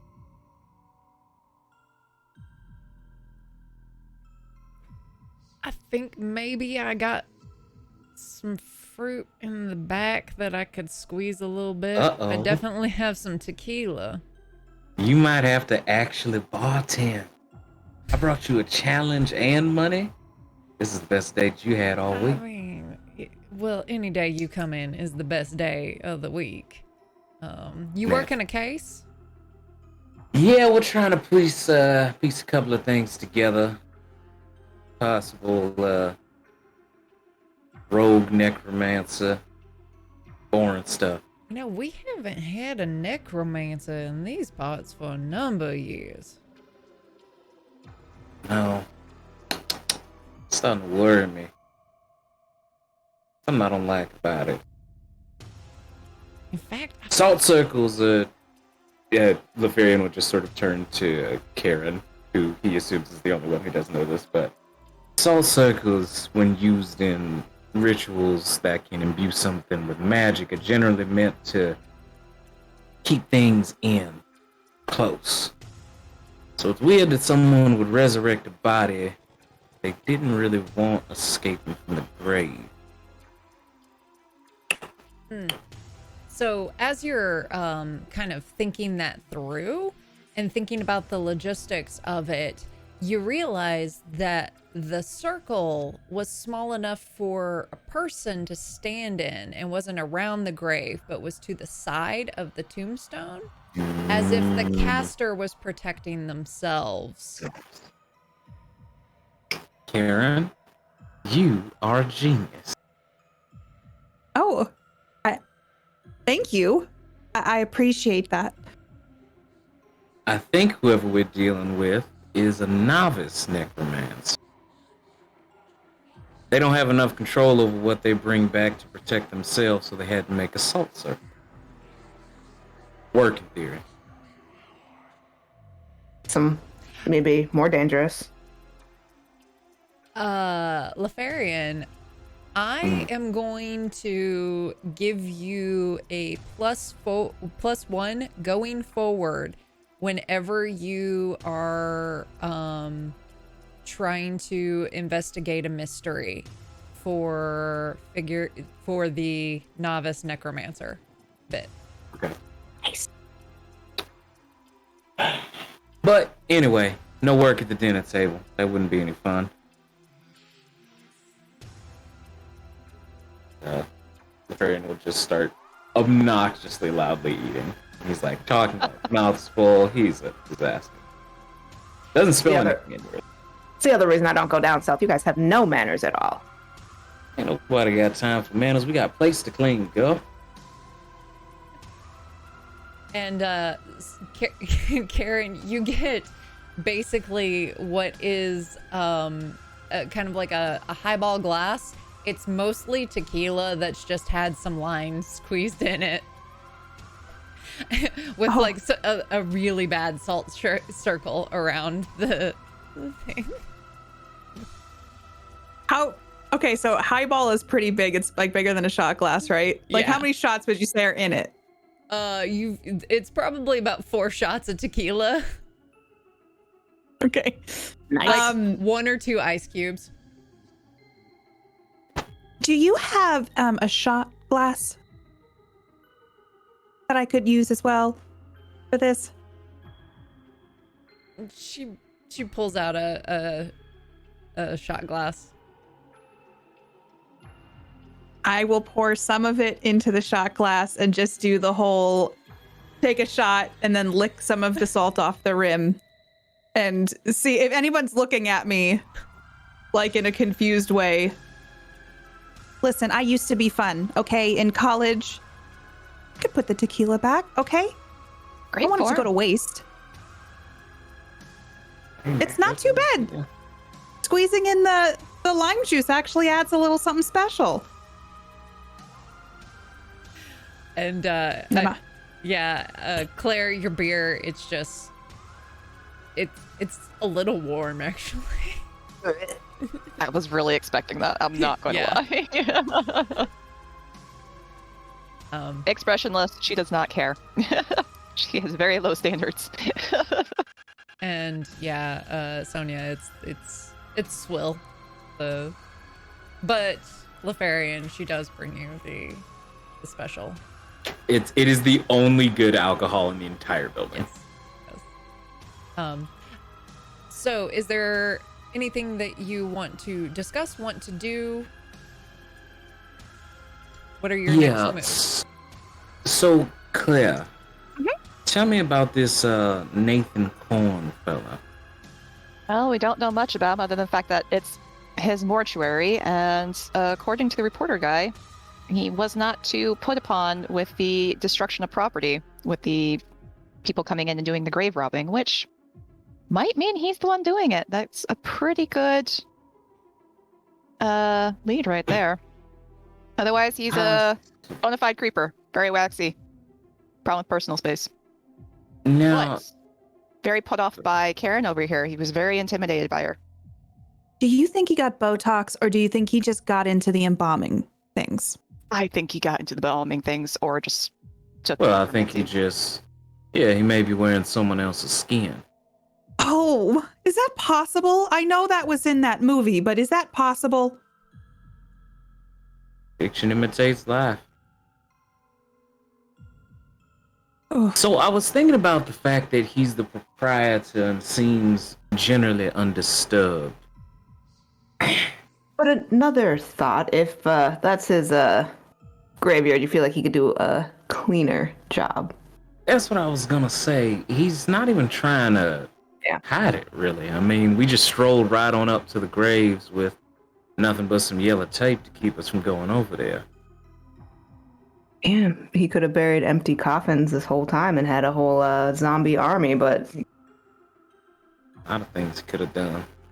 He could have got a couple of blanks and replaced.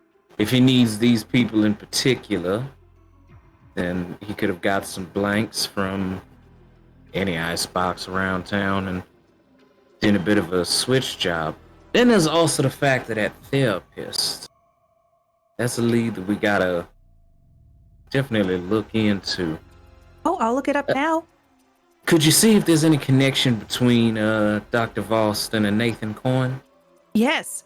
Oh, I'm going to look up everything on this Nathan. And Investigate a Goodness. mystery.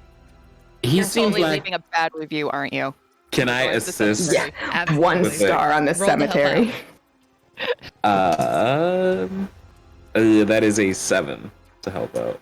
I believe that is a okay. Oh, That God. is a you get a 1, but you're exposing yourself to trouble and or danger. So tell me a little bit about how you're helping out, how you're helping Karen out, and then I'll. I will. I'm also gonna use one of my like held resources, and I'll give Karen the name of like an old BBS board that necromancers use to trade like materials and stuff like that, things for rituals and components. You're not legally allowed to trade cadavers, but you know. am I going to get in trouble for looking on this? Yeah, probably you'll want to do it incognito. Oh, I didn't do that on the first. Okay, and I'm going to close it out and then open it up in incognito mode. Yep. And Okay, and that is how you're getting. in I got an trouble. 8. Okay. So you can ask me one of those questions, or there's also the like you were particularly going after a thing in particular of the connection. I would talk with Lefarian. What should I be looking for?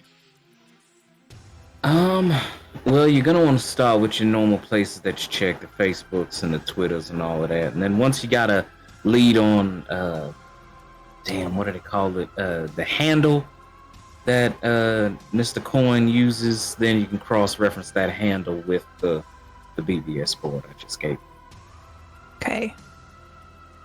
So I guess I would do what happened here with kind of the pinning together the mystery. Okay.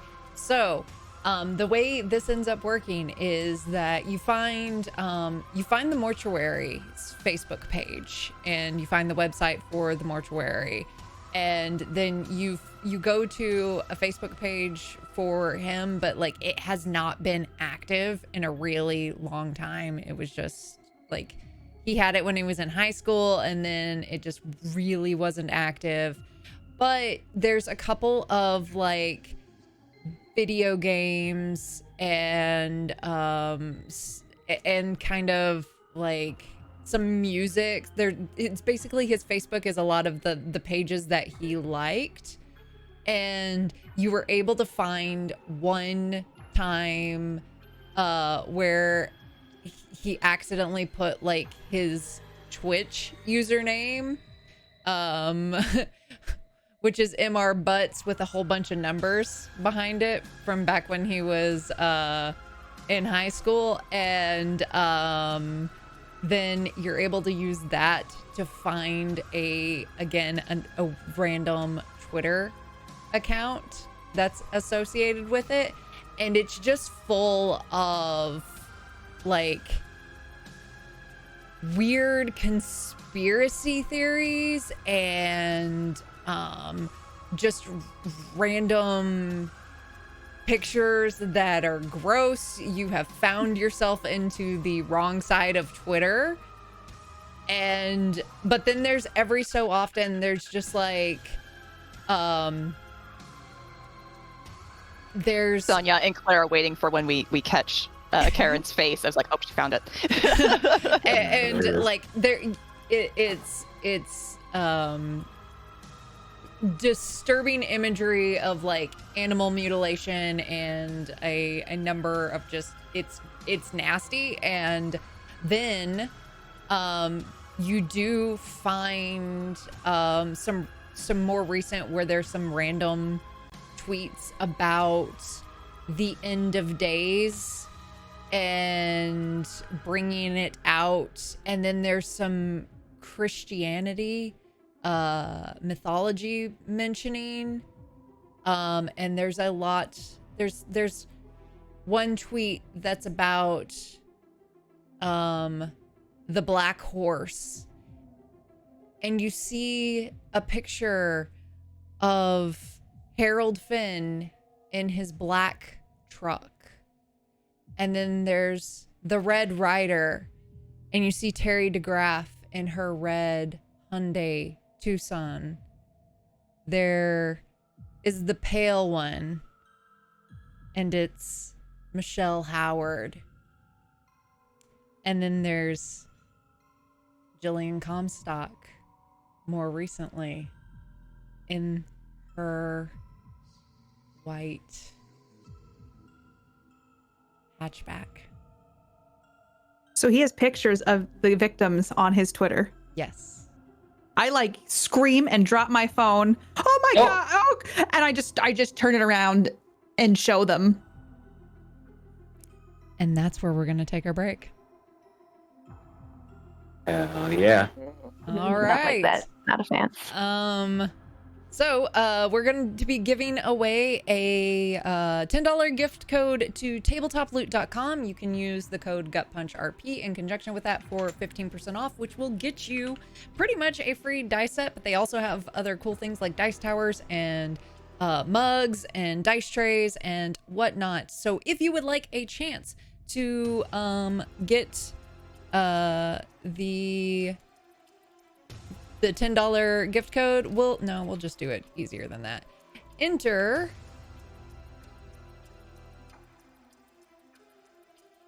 zombies into the chat. All lowercase zombies, because Karen was right. It is about zombies. Gold star. At least And one you gold get star two. already. And so much more. So if you would like the chance to win that, hit zombies. We're going to take a quick 5-10 minute break so that we can stretch and, I can feed my dog and whatnot. So, all right, we will be right back.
back. Mhm. Hello. Hello. Fancy meeting you here. Meeting you in a place like this. What? All right. If you would like the opportunity to get a $10 gift code to tabletoploot.com, enter zombies in chat. Zombies. Hello, zombies. Also, incredible. We have raised, I believe that is $786 so far for the Trevor Project. So if you would like to play in a one-shot that I DM off stream, then, you know, all you have to do is donate at least $1 and put in their hashtag player character, and I'll do a raffle. And you know what, if we have enough, who knows, I'll probably do that. And odds are it'll be something that will end up being streamed. So this is a way that could be playtest and you could impact what I end up doing in the stream. Just saying. So yes. Oh, hello. Oh, hi, Mark. Sorry, just the room. Anyway, so I'm gonna do it in like 3, 2, 1, and there we go. Yo, Shout Music FX, the one and only who did the music that you've been listening to during this stream. Congrats. Hang on, let me do the things, otherwise I will forget to do them. Oh. Enjoy your new clickety clacks. Enjoy those clickety whispers. Mine actually just got here today, and I didn't get a chance to go to the mailbox before the mail. I got to get them tomorrow. So I just sent you the code, so you can use that at tabletoploot.com. Don't forget to use GutPunchRP to get a little discount so that it's basically free, or put it towards whatever you want. Anywho, with that, I believe that Karen had just discovered in a deep cut of a Twitter feed the suicide victim. What does it mean that he took pictures of them in their cars? This is like an episode of 2020.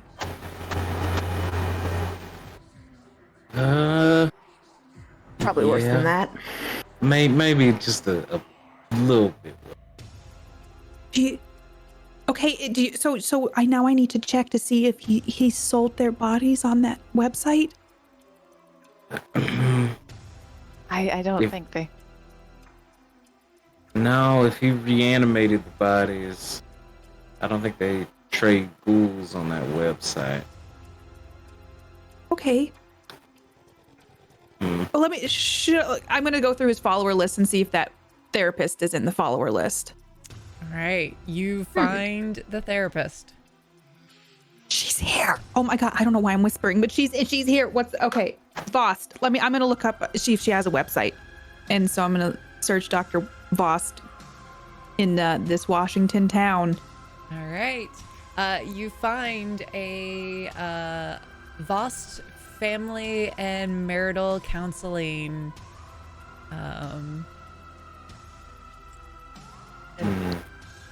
Any website. availabilities for the day? I can see there's a book an appointment I could call. Yeah, the UX is pretty bad on the website. So like when you go to the book an appointment, you're not really sure if it's actually working or can you really click on these things? But there is a phone number. Geocities.com. Yeah. I'd probably just keep hitting book appointment and nothing's happening. Mm-hmm. Okay, I'll just. Darling. It's not. I don't think it's mobile. It's not a mobile website. So I don't think the button. You don't have to refresh. I don't think that okay. Okay. Well, I don't think when it's animated like that, I don't think it's a real button. Well, Probably just call the number. Yeah. Anyone can make a website, so maybe they just didn't know how to set it up right. So I can call. I'll call them right now. So I'll get the number in my phone and hit send. All right. It rings about 3 times, and then Dr. Kaylin Voss's office. Oh, hello. I would like to make an appointment if Dr. Voss has any availabilities today. She doesn't have any availabilities today. I can get you in about 2 weeks. We can do your intake appointment if you're a new client. Oh, that sounds, I don't know. I guess, I know I shouldn't be telling you this. I'm kind of having a family emergency and having issues with my ex-husband. So the sooner I can get in, the better. Can you speak safely? Like, are you in danger? Do you need... Yeah. I'm fine. He's just being a prick. That's all it is. I just would like to... Oh. He has the kids this weekend. I'm having a hard time stuff, so I would just like to set up an appointment. I'm real sorry. I can get you in 2 weeks, but that's about the best I can do. If it's there's some hotlines that you can call if you need to. I don't need a hotline. I appreciate that. I know how to get the hotlines. Here's the thing. I heard Dr. Voss comes very highly recommended, and I would just really like to get into an appointment. Does she have a cancellation list that I can get on? I mean, I can book you your appointment, and if someone cancels, I can try and see if we can bump you up. Okay, let's just get me on the books then, and yeah, I know that I probably couldn't see her today, but it would be really nice if I could see her in the next day or so. I'll see what I can do if you like. What's your name? And she says that, my eyes widen. I imagine I have her on speakerphone. My name is Laren Macklemore.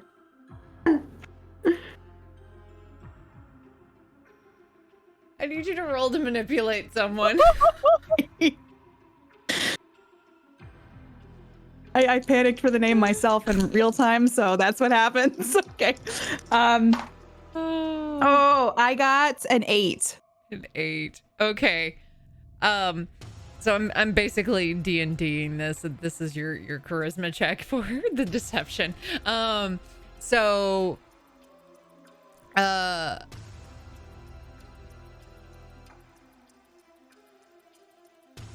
she will put down the name, but you can definitely tell that she's knows that's a fake. Is there anything I need to bring for my first appointment? Is there, insurance? Yeah, you'll need to bring you'll need to bring a valid ID and proof of insurance. I look at them all like she knows. She knows.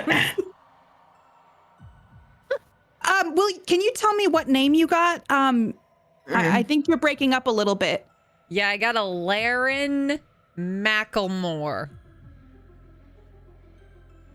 Oh, that's weird. My name is Karen Johnson. I don't know why it broke up like that. Yeah. I don't know why it broke up like that either. Yeah, I have really bad reception. I'm on a road trip, and I think it's just the trees in the mountains. Yeah, it's the trees in the mountains that make it sound like Macklemore when you mean Johnson. Oh, that's my middle name. Ah, Karen Macklemore Johnson. Yes. I'm sorry. There's something wrong with my name? Are you making fun of my name right now? No, I would never do that, ma'am, especially with somebody who's in such a need to see. Don't you ma'am me, ma'am. Did you just make fun of my birth name? What would your employer think about this? My employer would probably respect the fact that I'm trying to respect her time. Maybe Did your Jordan employer... put you up to this? I immediately raised my eyebrows and looked to them like, did Jordan put me up to this? Like, going through my notes of, do we know a Jordan? I mean, I at don't this think we- point, darling, you may as well keep the shovel in your hand. You're already halfway there.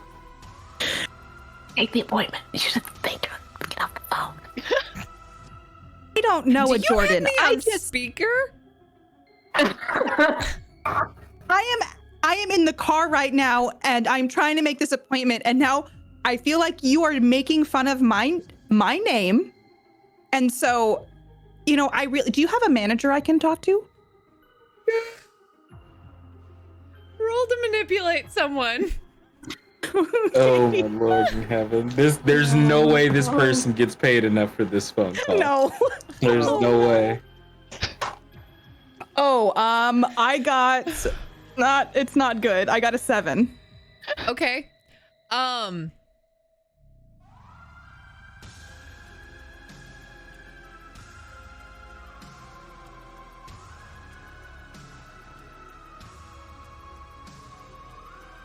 Yeah, I do have a manager. Her name's Dr. Carolyn Vost. She's unavailable right now, as you can tell.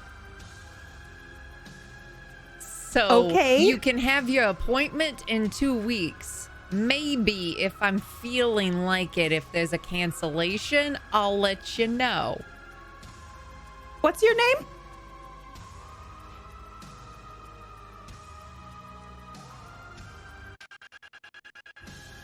Lindra Paramore. Click. Oh, I think she hung up on me. Yeah, I don't that think was, that was the not real your best name. work. Yeah. I panicked when we had to come up with a fake name, and that's, I think, where things took a turn. I recognize that now. You know what I think is my favorite thing about you, Karen? You're so good under pressure. You can really count on you in a pressure cooker to keep everything together.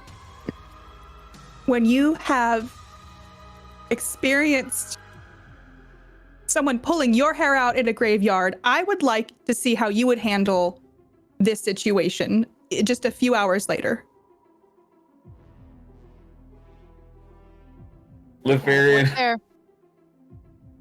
So should we just like kidnap this therapist? Maybe not that far, but at least a little breaking and entering. Definitely can't wait 2 weeks. I just need Step to one, then we'll see recenter. what happens next. Maybe one of you could call and set up an appointment. We can learn from my mistakes and we can redo this. I feel like that would be supremely suspicious if someone new decided to call in wanting an appointment that they also wanted moved up. We also have a very inconspicuous vehicle and some time on our hands, and maybe a picture of this therapist from their website. Okay. And I'll see if there's a headshot of Dr. Vost. Absolutely. It is an immaculate headshot, professionally done. The hair, the makeup has been professional. She has a kind of like an asymmetric bob. With like almost platinum blonde hair. And has these almost unnatural green eyes. Like they're really green, but it is natural, but it's that like it could be unnatural. And very high cheekbones and thin. The suit she is wearing was tailored for her. Like she looks like she has money and is almost wielding a certain persona as like a power move.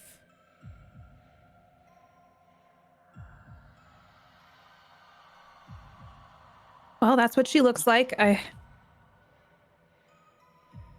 Certainly would stand out in this place. Let's maybe go park out back and just box in the most expensive car or something. Are we Like a really scratch gonna car? kidnap her? We're not gonna kidnap her. We're just gonna. I mean, what I would do, but now that we're on a team, I know we have to take a vote. I would just like lay in wait, and then you just, startle them and ask a few questions, and hopefully don't have to bonk anybody too hard.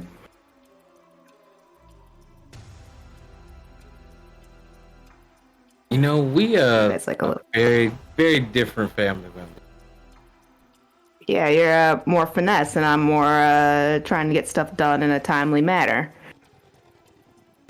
True enough. We'll lead the way, Prowler.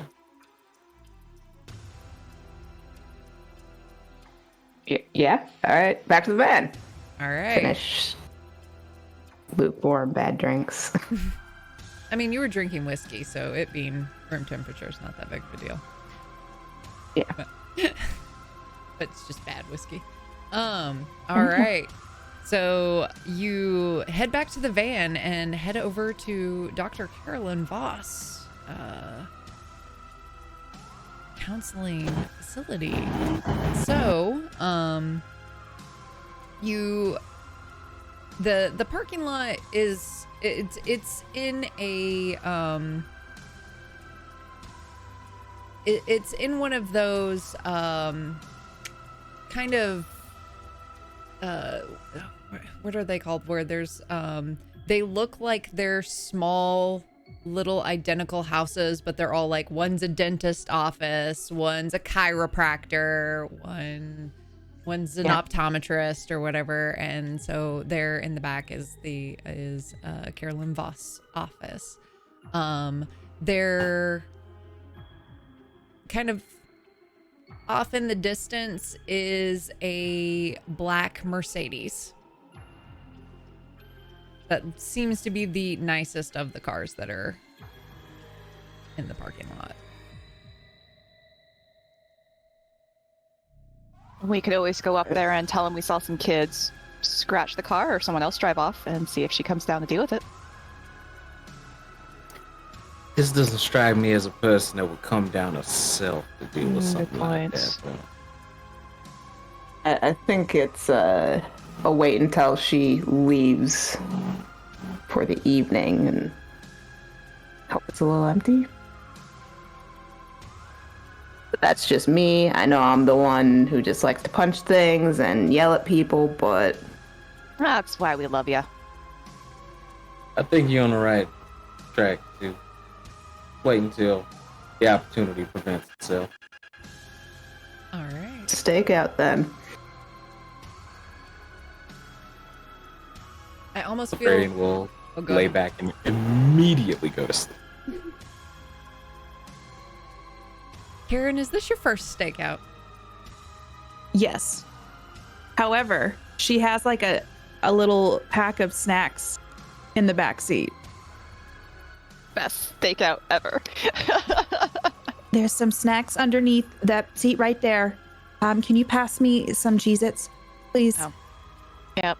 And here you go. Thank you. And I very loudly open the bag, struggling to get it to tear.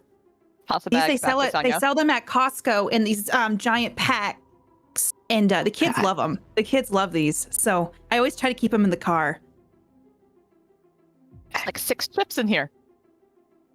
Yeah, well, there's also they come in variety packs, so you can get not only Cheez-Its, but then they have the snack packs with the other, because the kids like variety, and sometimes if they'll get bored of one snack, so then you get the variety packs, because then they don't complain as much about, hey, I got Cheez-Its again. But what if one You know? kid gets one, the other kid gets the other, and then they start complaining that the other one got something they didn't get?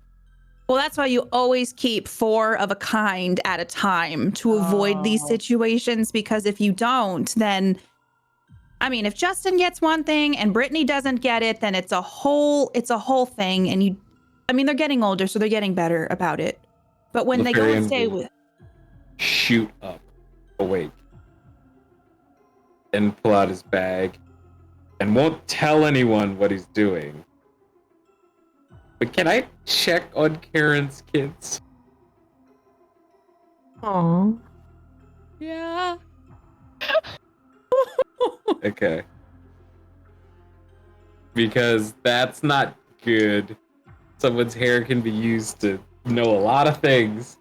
And that's something I did consider until now. What am I rolling and what am I adding? I would say,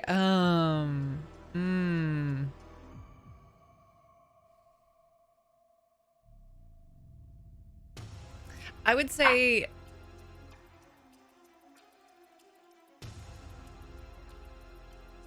I'm gonna say roll plus sharp and tell me what you get. Gotcha. And you can all go ahead and use your +1 that you had earlier from. That +1's important because that's 7. All right. You can pick a question from either the investigate a mystery or the read a bad situation.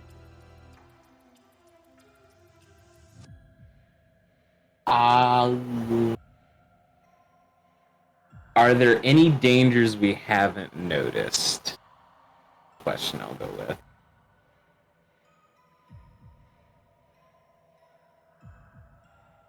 Okay.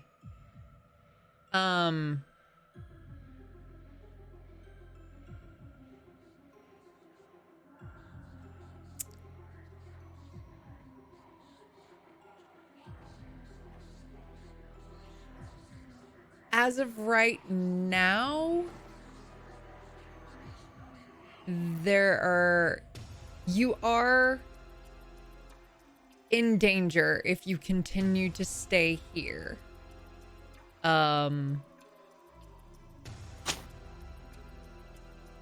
If you do not act on your instinct, Karen's children could be in danger. So you have a hard decision, which is you all will be in danger. Karen's children are also in danger. Fuck's sake. Oh man, I don't want Karen to flip out. That's gonna make this worse. Shit. Claire. Mm-hmm. Do you mind just helping me with something real quick outside? Yeah, sure. I'll get out of earshot of the van and go. So I was thinking about what kind of damage could be done with that strand of hair, and I forgot about Justin and Brittany. Oh, crap. That's not good. No. If we stay here, it's not gonna turn out well, I don't think. I think we might poke the bear a little too much. We sit outside of a cave. Mm-hmm. Or? We hope that ADT has some really good suburban home security. Well, at least we know we can kind of protect ourselves. If you're asking for my opinion, I say we go with your gut, follow this lead, keep each other's backs. Yeah. Alright. Should I tell Karen? I feel if you just choose the right words, she'd just want to do it naturally. Like, bring up something about there's a weird babysitter hoax going on or something like that, just so she, tells the husband to keep the kids close or something like that. I'm sure he's used to it by now. Yeah. All right. Yeah, thanks, Claire. I appreciate that. Yep, anytime. You know, Karen, I am not exactly as proficient with Facebook as our current our resident master of technology. But I did see this article that was being passed around, sort of landed in my lap. Somebody setting off fireworks, and it's not even July yet. I did read this article that passed over my vision of something about always double checking how safe your kids are, and you know, leaving them unattended for minutes at a time can be detrimental to, you know, their physical health. Well, you know, I drop them off every weekend with Richard and his dental hygienist girlfriend, Sarah. That's right. So that's where they are right now. They should be okay. Wait, what did the article say though? Well, it just said that, you know, it was one of those articles that said that when kids aren't with their primary caretaker, they tend to, you know, take a few more risks. They try and play more dangerous games because sometimes those people aren't watching them as closely. Oh, well, that's the thing I was trying to tell is that Rick tries to be the fun parent and he lets them get away with too much. So then, right, of course. I'm sure he learned his lesson from the last time that the kids got hurt while they weren't under your care. Yeah, you don't need to worry about it. You don't need to worry about it. I'm just... I told them to not use the trampoline that way, and they still did it. Oh, trampolines are death machines. You should just get rid of that. Well, it's at Rick's house. Right? Well, no, he said he got the mesh siding. Like, that's gonna help. I just don't know. This man drives me crazy. So wait, should I call him? And then I start like getting out of the car so I can. What makes you feel comfortable, Karen? You do what feels right. Well, should I go get my kids? I don't know if we need to do all of that. No. Maybe just make sure he's not napping on the couch. Yeah. You know? Okay. I will keep an extra close eye, maybe. Yeah. Get him off the trampoline. Bottom line. Okay, I'm just gonna start auto dialing Rick. Speed dial number 2. Yeah.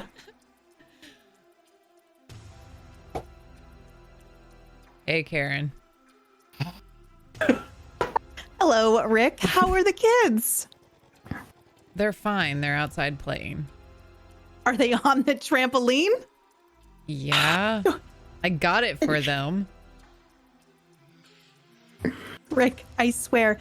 Did you get, at least is the mesh up on the sides? Of course the mesh is up. You don't have to call and check on me. Yeah, I just had a bad feeling. I had a bad feeling, and so I thought I would call Rick. They're fine. They're just outside jumping on the trampoline. You just go check on them for me. Just like look out the window. I know that might be hard for you to do, Rick, but if you just walk those 2 legs over to the window and just look out, maybe you could just let me know that they're all right. Also, is Sarah there? Of course Sarah's there. Here, she lives with me. She moved in. We had this conversation last time. I know. I just would like to get to know Sarah a little bit better before she spends so much time with Justin and Brittany. Well, last time you tried to get to know her, do you remember what happened? I do. Okay. I'm not proud of it. Have you been drinking? A little bit. I have. Listen, would you just check on the kids for me? Okay, fine. I'm getting up on my legs and walking over to the... Oh. Rick? Hello?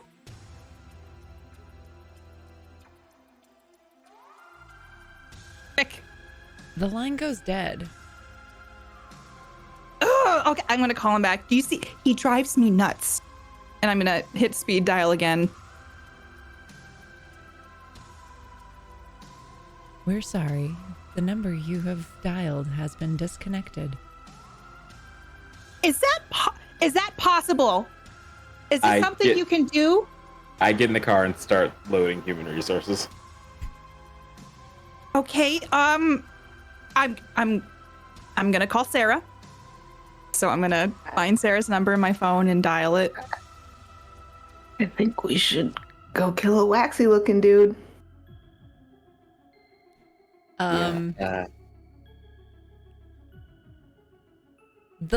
It clicks, as in like it's picked up, and all you hear is just kind of like a shuffling sound. Sarah? Maybe she picked it up with her pocket. Sarah! Sarah! And I'll just yell into the phone over and over, see if I can get an answer. And then I was just like, can we hear anything besides the shuffling? You hear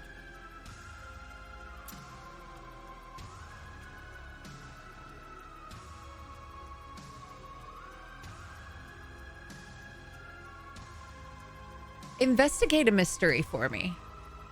Okay. No. No whammies. It was Justin and Brittany. Okay, I got a 9. Okay. You can hold one from the list or ask any other question of me.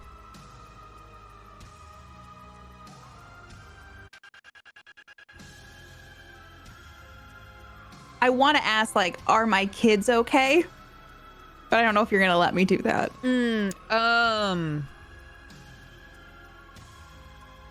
How about I'll do what can it hurt? Or what can it, or what?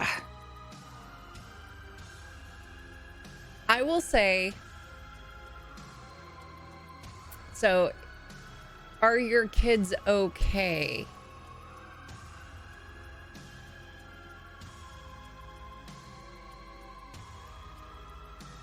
Yes. They are. The length of that pause, though. Yeah. Can I send an SOS to Clint and deal with the agency and have him head over to Karen's house? I would love for you to do that. Okay. High numbers. Okay, so oh no, why did I take negative points in sharp? Okay, that's a 7, which I might get chewed out by my superiors, which is nothing odd, and there'll be fallout, but I get what I need for the job. Absolutely. So you call up Clint, and Clint's, what's up? We've got I'm not even gonna be around bush. We got a fuck up going on right now. I need you to get over to Karen's house. Whatever's going on over here, I think they might have gone after the kids. GM's gonna intervene Rick's house. Sorry, what was that? They're not at Karen's house. They're at Rick's house. Oh, Rick's house. Sorry. Thank you. And I'll pass along what leads we have. So possible novice necromancer, possible weirdo psych therapist. All right. I'll send a team that way. This better not be another waste of my time. It's probably already a waste of time because you consider anything that involves a phone call a waste of your time. But if you could just do this, I'd appreciate it. I'll bring you coffee next time. Could you get me? I'll even get the little caramel swirl with the little top and the curly straw. Yep. Thank you. You're welcome. Thanks, Clint.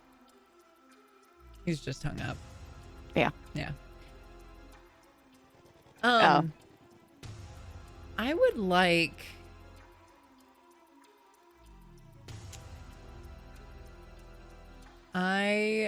would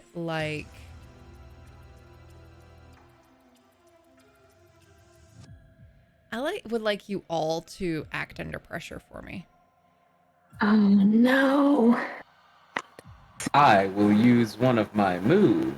I've read about this sort of thing, so I can roll with sharp instead of cool when I act. Nice. Oh, wow. Jeez. Louise. Okay, Come on, well- buddy. It didn't help, but Yeah. 8. Okay. You said act under pressure? 5. Yeah. I got a 6. Okay. 5. Okay. Snake eyes. Ooh. Jeez Louise. We're about to get murdered in this parking lot. Okay. Excellent. No. So there is a tap on the windshield. And there is a large police officer who is approaching the passenger side and then hits the window.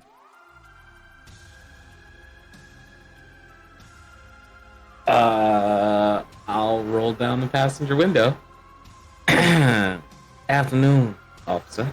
Evening, I guess. Got a call about some loitering. Oh yeah, sorry about that. We were just we're not from around here, if you couldn't tell, but we were just trying to get our GPS situation all fixed up, and then we planning on pulling out of there. It What is keeps this saying building, a hospital? redirecting. Redirect. Okay, stop the redirecting. We know you're just giving the instructions, and like very loudly, Claire from the back is being very dramatic with her phone. Where are you trying to get? Trying to get to this bar. It's called Heaven's Ashes. It's supposed to be a real small place, somewhere near on this side of town.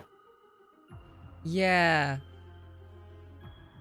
And he'll direct you kind of like back the other way, but he gets his directions wrong when he's telling you where it is.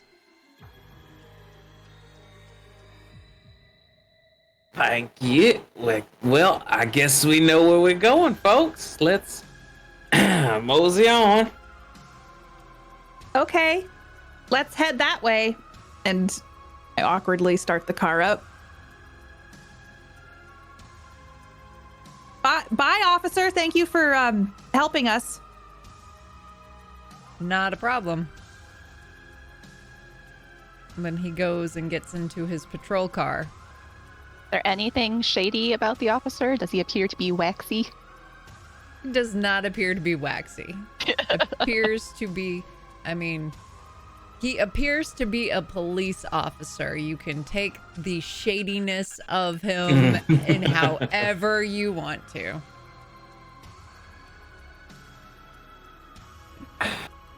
Something tells me this guy's gonna tail us. I think you're right. I mean, what if we just told him the truth that my kids are in danger and... No. I don't get a helpful Andy Griffith vibe. I get more of a on the payroll, gonna take us out to the desert sort of vibe from that dude. Yeah, pulling up the directions that he gave us onto the maps. Where is he taking us, or where did he direct us to go? Is it anywhere specific, or was it just a nondescript? It was just you go this way and then you go that way and you go that way. It was you get the vibe of it was a get out of here. Gotcha. So should I just go? Should we just leave this area? Yeah, let's I guess now's as good a time to enter as to talk to Mr. Corn. All right. And I'll start driving towards the mortuary. I will send a email because the David Snipe guy sent me an email just doing a checkup to see if he found anything on the coin dude. Yeah, so there's no email. He never sent me an email. That slimy bastard. He did not send you an email. Do we got anything else from that reporter guy? No, you didn't. You got the list of the names. Yeah. The tip about Coin Mortuary and that he was going to look into Nathan Coin. So what about time is it today? It's getting to be kind of sunset. So this is more fall time, so it's like 6 in the evening. Gotcha. Oh God. Do we see anything out of place just pulling up to the mortuary? The funeral is long gone. Nothing really seems to be out of place. The mortuary is closed at this point by the time you roll up in there. Any lights? Closed as in there are no, yeah. As in no lights are on. It seems to be closed for the evening. There's no viewings happening. So Is there a truck anywhere? there is not.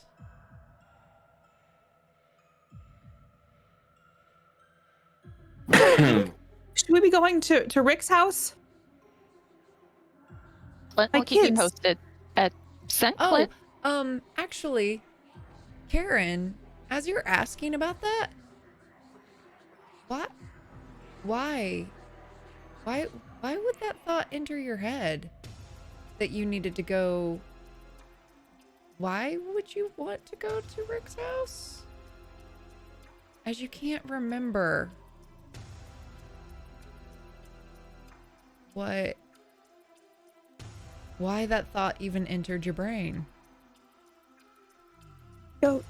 I don't. Wait. Yeah, you're right. What? I don't even know what am I talking about? Why would we go to Rick's house? Well, I mean, if you want to check on your children, that's not super odd, darling. And Lefarian, why would Karen, like, Rick's got her kids. It's Rick's weekend. Why would Karen need to even... But with that having been said, I mean, I'm sure Rick's handling it. Right? He's got Sarah. I mean, I give her a hard time, but she is pretty good with the kids. Yeah. Do I have I any? do feel like we should Clint? be a little concerned about the cell phone situation until we hear from Clint, at least. Yeah. And It's as like- you're both Oh, thinking about that, why is Clint going there? Was Clint going there? Did I step out for a second? I don't much recall talking to Clint. Why would we send Clint? He's usually so useless. I don't remember. I feel like this is a situation where we should go find this morgue owner and Yeah, it's kind of extract Yeah, some wise from let's- him. Focus on the things that make sense.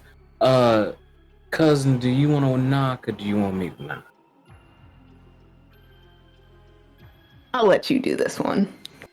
Oh, I pull out a baseball bat from somewhere in my coat. and I will walk up to the door and knock using the barrel of human resources. Just, excuse me, Mr. Corn. I think I left my jacket here. And there's no answer. Body of its Big is this building? It's fairly small. It's if you go and you like kind of look around, you can see like peeking through the slits in the blinds. There's a viewing area. There is the back where the corpses are prepared. And then there's like a little small office. So it's not one of those places where they also have like, it's a single story. No one lives here. It's just where the business is run. Shoot the handle off of the door. You want me to try and pickpocket it? Or you want You know what? Yeah, go ahead, give it a try. Might as well try quiet before loud. Act under Oh, what- pressure. to? Alright. Peek around back while they're doing that, but like stay on the side of the building. So I'm just. That is a 7. 7. You're it gives you a little bit of trouble, and you're able to get it open, but you end up cutting your hand Ooh. as you do it.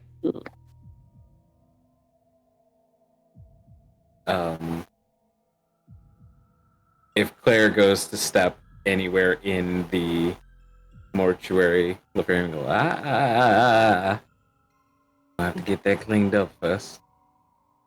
You're right. And so she'll take a strip of cloth and wrap it up and try and clean up wherever she left her blood.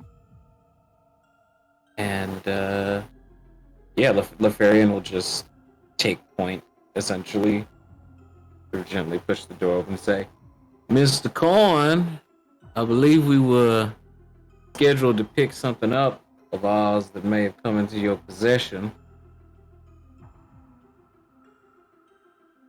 There's Not very kind to take help from someone that isn't expecting it.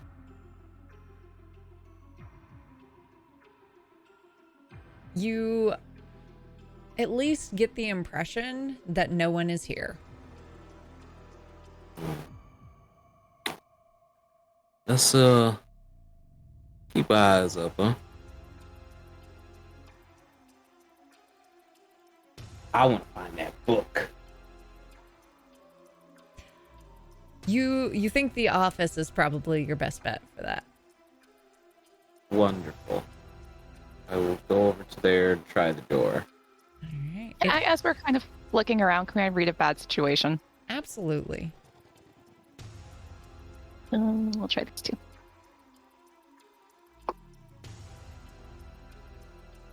Okay. That is 8. 8. Ask me a question from there. Read a bad situation. What is the biggest threat? Um, Wait. Sorry, scratch it. Are there any dangers we haven't noticed?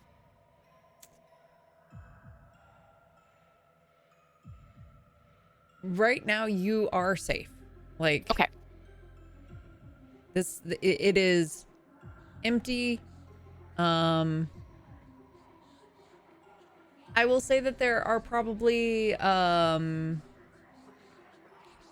there are enchantments in place surrounding the book that Lefarian is going for. So just picking it up would probably be the biggest danger. Watch your fingers there, Lefarian. It's looks like it's got a couple security measures in place. Up your speed. Oh, fun.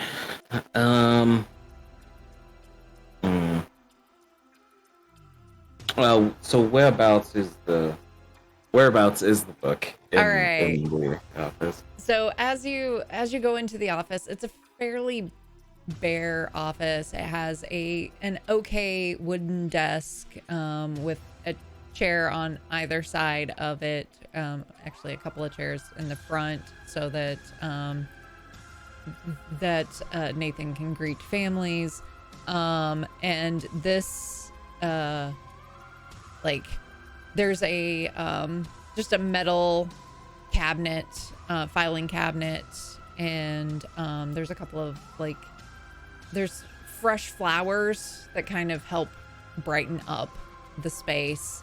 You do notice that in the desk drawer there is a false drawer. So you have, as you're kind of looking around, when you open up one, there is a false drawer and it appears to be locked.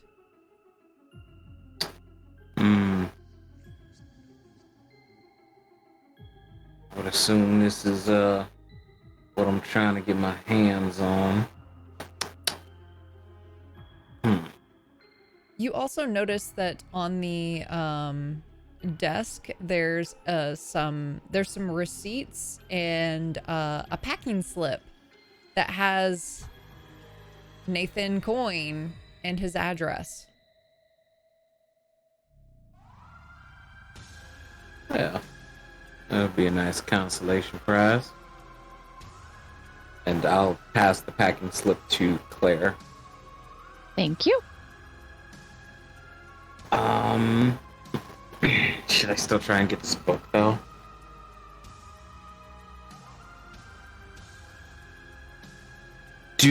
Does the magic... Lefarian's very aware of his own limits and knows he's not really great with practical magic application. Do these enchantments seem like something that I could undo? Or is it like way out of my pay grade? Let's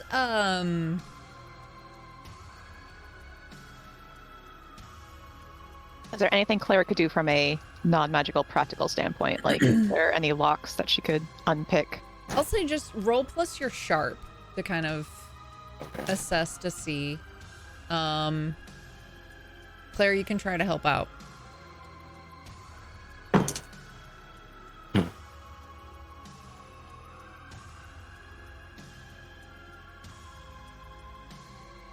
It's a 10 for the help. So +1? Mm-hmm. Okay, 15. 15. Oof. Double sixes. It's fairly sloppy work.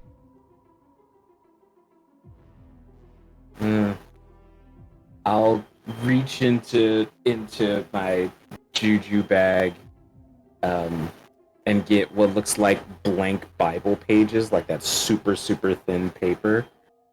And I'll just mutter something to myself, and you see the very thin sheet of paper melds to the hand, and the hand becomes slightly incorporeal for a second. And I'll just reach through the bottom of the fake drawer and try to pull the book out. All right, I would like you to roll plus weird. Okay. This is where things get... No, but don't know if I can assist again. Maybe? Do I get my one ongoing for the novice necromancer angle Yes. of the investigation? Yep. That is an 8. Okay. I'm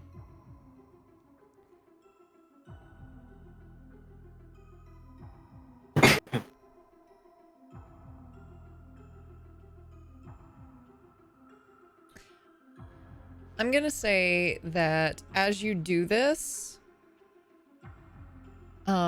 you're able to get it,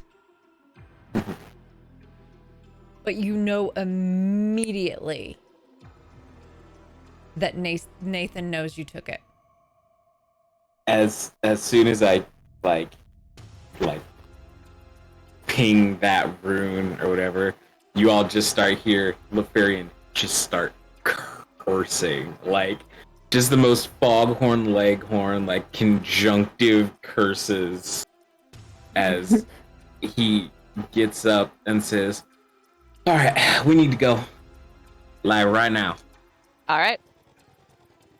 And Claire will kind of usher Karen to like, we walk quickly, walk quickly, walk quickly. Yeah, I've just been standing there kind of confused this whole time. So I just, okay, are we leaving? Okay. Yep.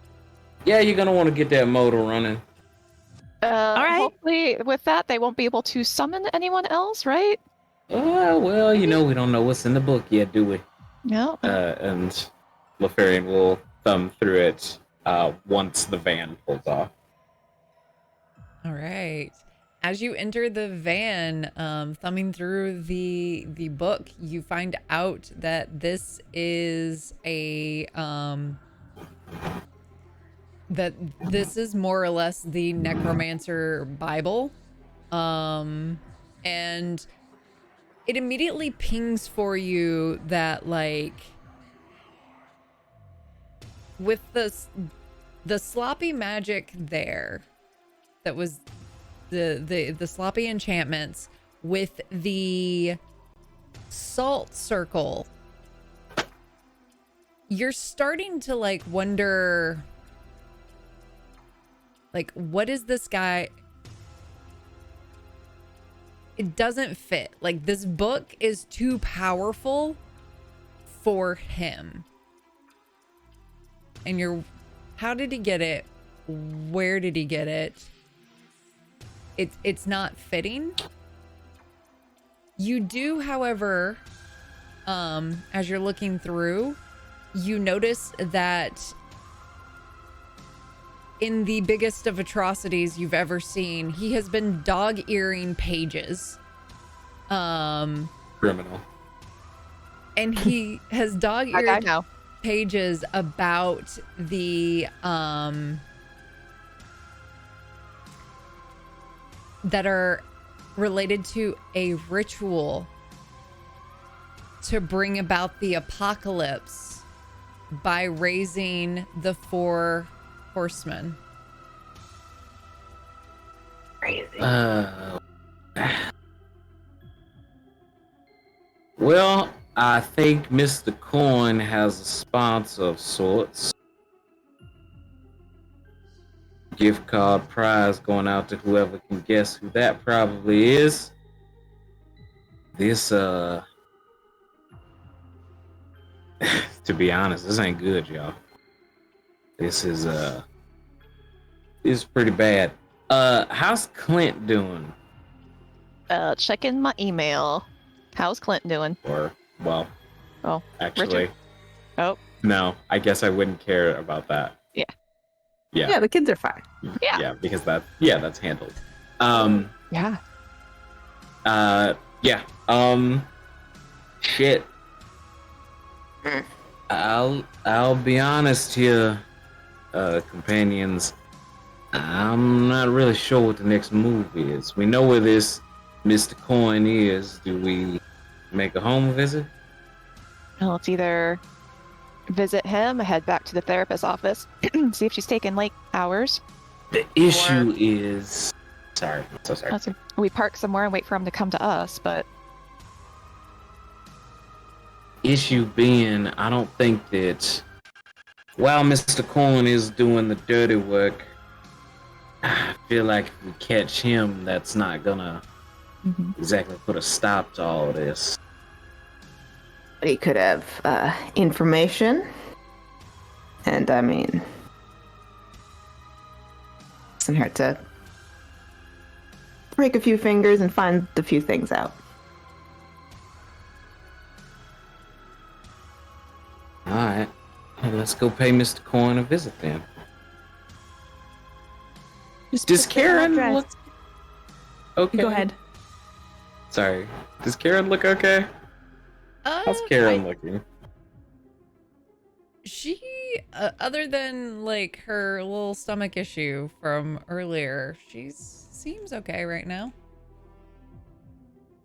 I'm just thinking about like why I'm confused about thinking about my kids. And then didn't we just come from the doctor's office and the cop told us to leave? So it's like, if we went back there, would the cop chase us away? I think going to Nathan's is a good idea. He was a creep. And if he's got this book, then he's got to be the one raising bodies out of the graves, right? she's not wrong. Would make the most sense.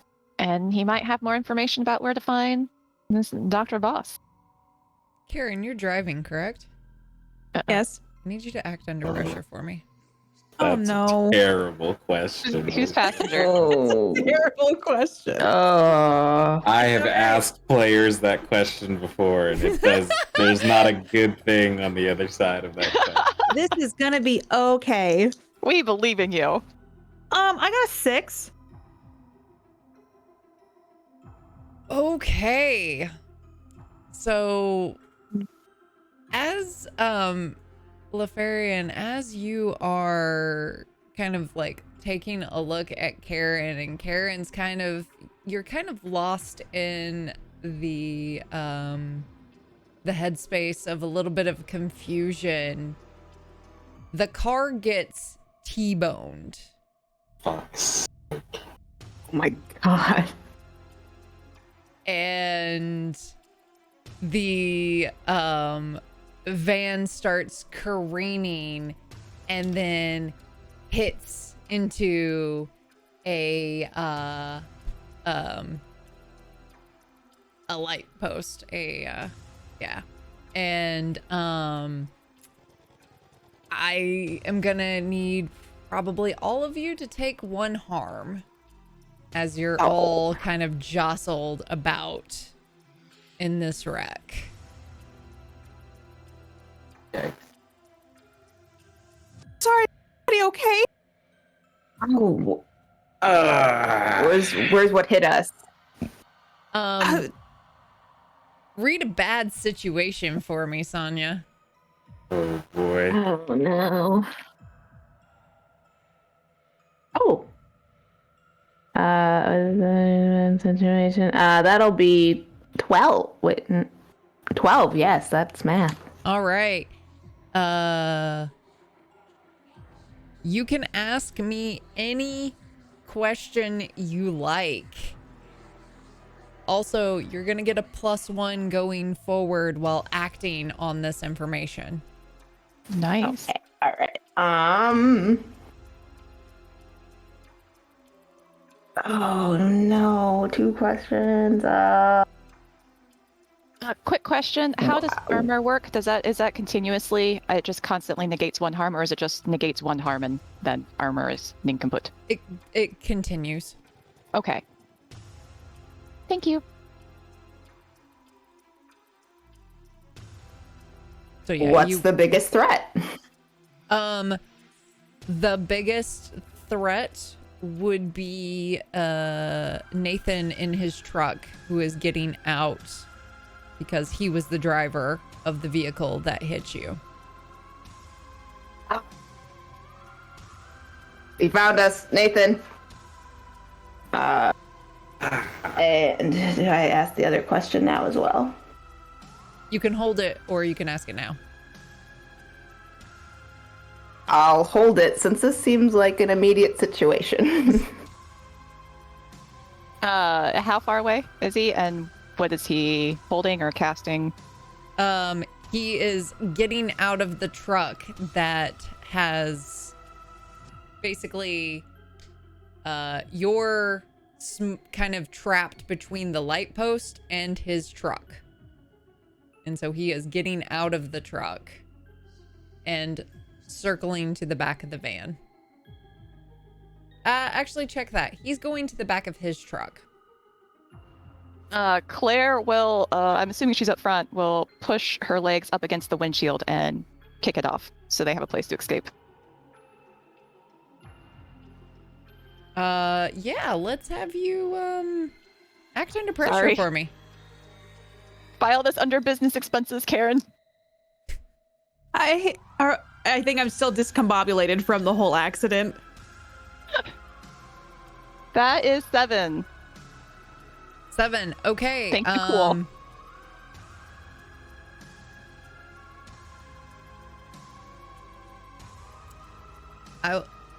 You can, I'm going to say that you can choose between hard choice or a price to pay as you do this. Oh boy. Hard choice? Okay. You can kick out the windshield to help everybody get out.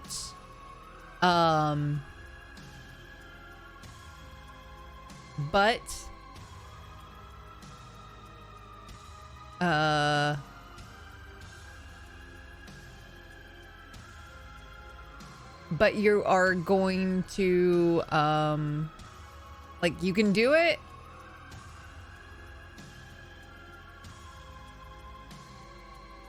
but you won't be able to, like, you're gonna have to use your weapon in the process, and so you're going to end up damaging it.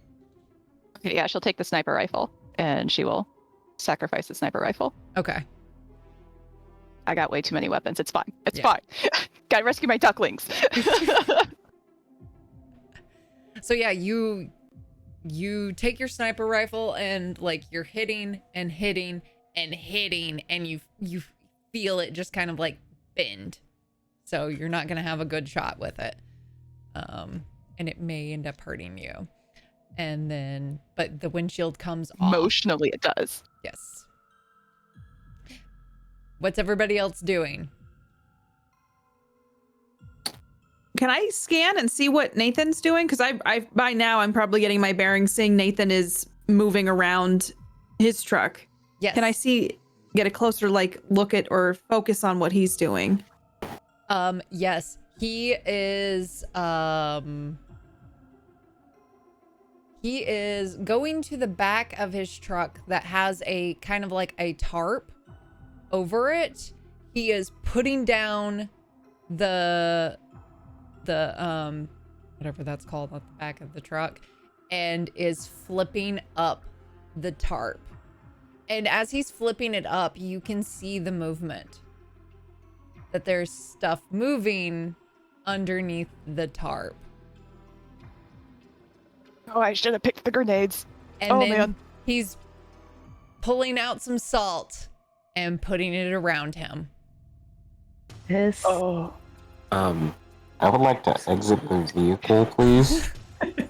Yeah, like, are the windows have to be all smashed, right? Yeah, they're all busted up. You can climb through and go out the windshield because Claire busted that out. I would like to not go out the windshield. I would like to go out like an alternative exit so I can sneak around the other side if they are all crawling out the windshield. Yeah. Yeah, you can. Well, let me get an act under pressure roll for you. 10. 10. Yeah, easy peasy. You're able to, you know exactly what to do. You probably take your duster and like flip it over the the window so you don't cut yourself. Hop out. Yep, just roll on out, kind of stay low to the ground and start like sneaking along and try and stay in the shadows. Taking note. Oh, I'm sorry. Go ahead. No, you're completely fine. Go ahead. I was gonna say I was just climb out the front behind Claire. Yeah, she'll hold out your hand and help pull you out. Okay. And I will follow those two. Take out Tim or take out the zombies first?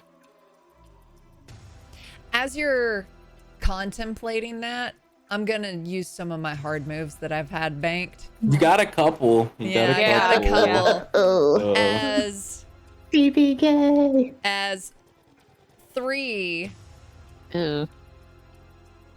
Romero-like zombies start heading towards you. And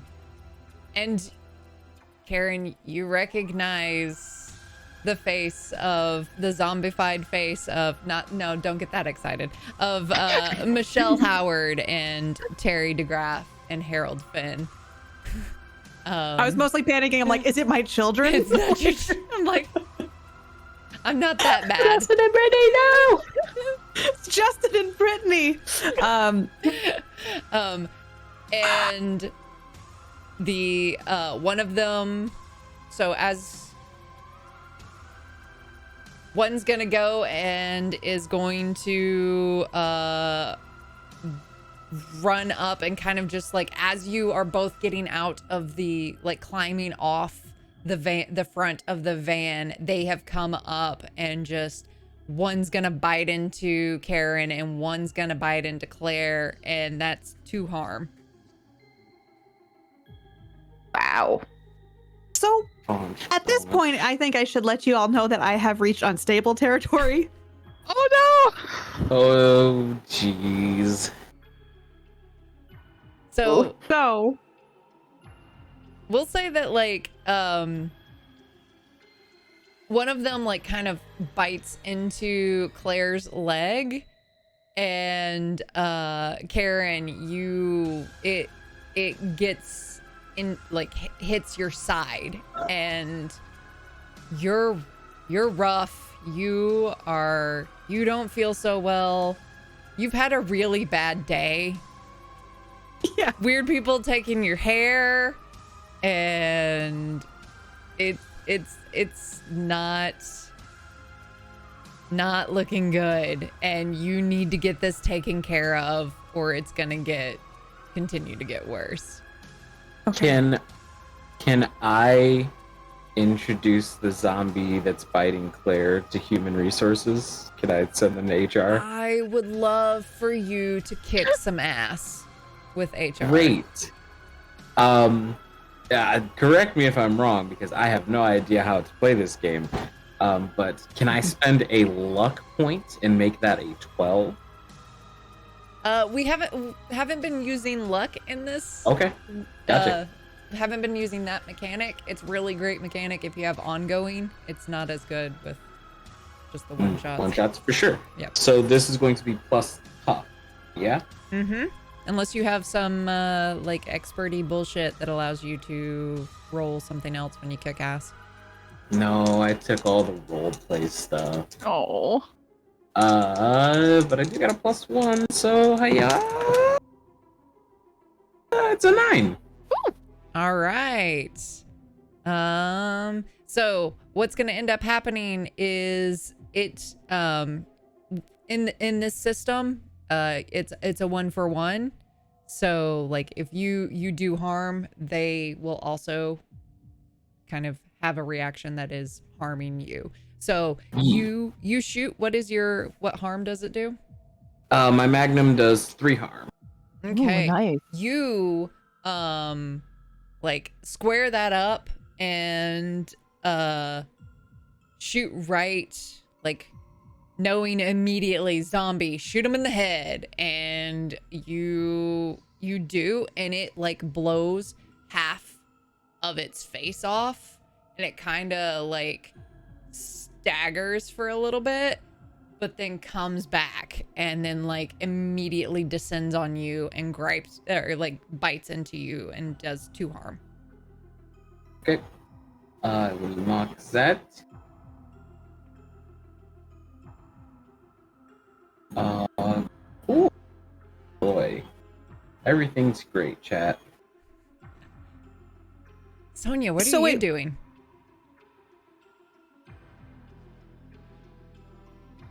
I would have been crouching low, but trying to sneak up the side of the truck that they were not on, with a baseball bat out, and I would obviously swing at anything that came close to me. But also, how long would it take me to get a line of sight on what's his name? I will say, if you give me an act under pressure real quick, and we'll use this as you getting, I'll let you, if you fully succeed this, I'll let you get a beat on him. 8? 8. Okay. So what I'll say is that you see him, and if you have any ranged things that you could use, you could get him, but running up, you'll get him kind of the next round.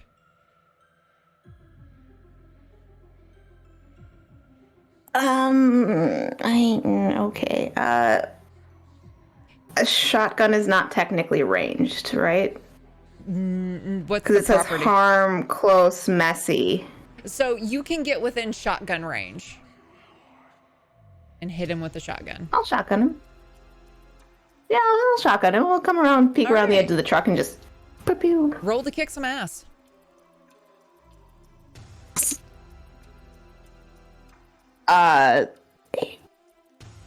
12. No, wait, that's not right. 11. There we go. That's math. Thank you. All right. You get to choose 11. You said 11, so on a 10 and above, you can choose one extra effect, so you gain the advantage. You have +1 going forward, or you can give +1 going forward to another hunter. You inflict terrible harm, which gives you +1 in this situation. You suffer 1 less harm, so remember, whenever you're attacking someone, they will hit you back. And or you... I do have. Go ahead. Was I supposed to add that +1 for the situation, the ongoing situation, or no? Yes, you were. So then it would have been a 12 then. Okay. So instead, you pick an enhanced effect. You completely hold the advantage. All hunters involved in the fight get +1 going forward. You suffer no harm at all. Your attacks inflict double the normal harm, or your attack drives the enemy away.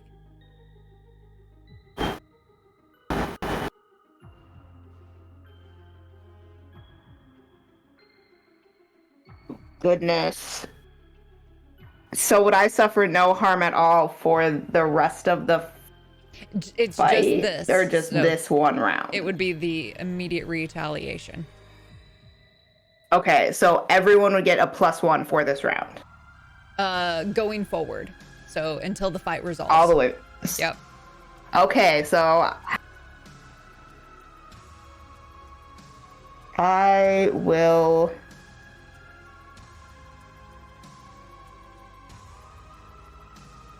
I would like for my attack to inflict double the normal harm. All right. What's your harm? Where's harm? 3? 3. Yeah, Okay. for the shotgun, 3. You do 6. So you... It's a pump action, right? Shotgun. It just says shotgun. Okay. I mean, Well, for the effect, you come around the corner. Everyone can hear the click click, and then boom, and he takes it solidly in the chest. Somehow, though, he is still standing, and there's a part of you that's like, how? He shouldn't be standing after that. Karen. Hi. Yes. How you doing? Hello. I'm halfway to a zombie. Can I actually jump in front of Karen really quick? Because I want to be medic. Sure. Unless Karen wants something to... Yeah, unless Karen wanted to do something else. I mean, I just got bitten by a zombie. I'm probably like, oh, I've got this gaping bite mark on my side now. So I'm probably just preoccupied with that at the moment. Is Karen okay with blood? You know, with having her kids, she's okay with blood, but probably more like, I gotta get this dry cleaned after all of this is done and clean things up. And oh man, it's gonna be more work. So roll whatever you do for your medic. Or if you have to roll or what.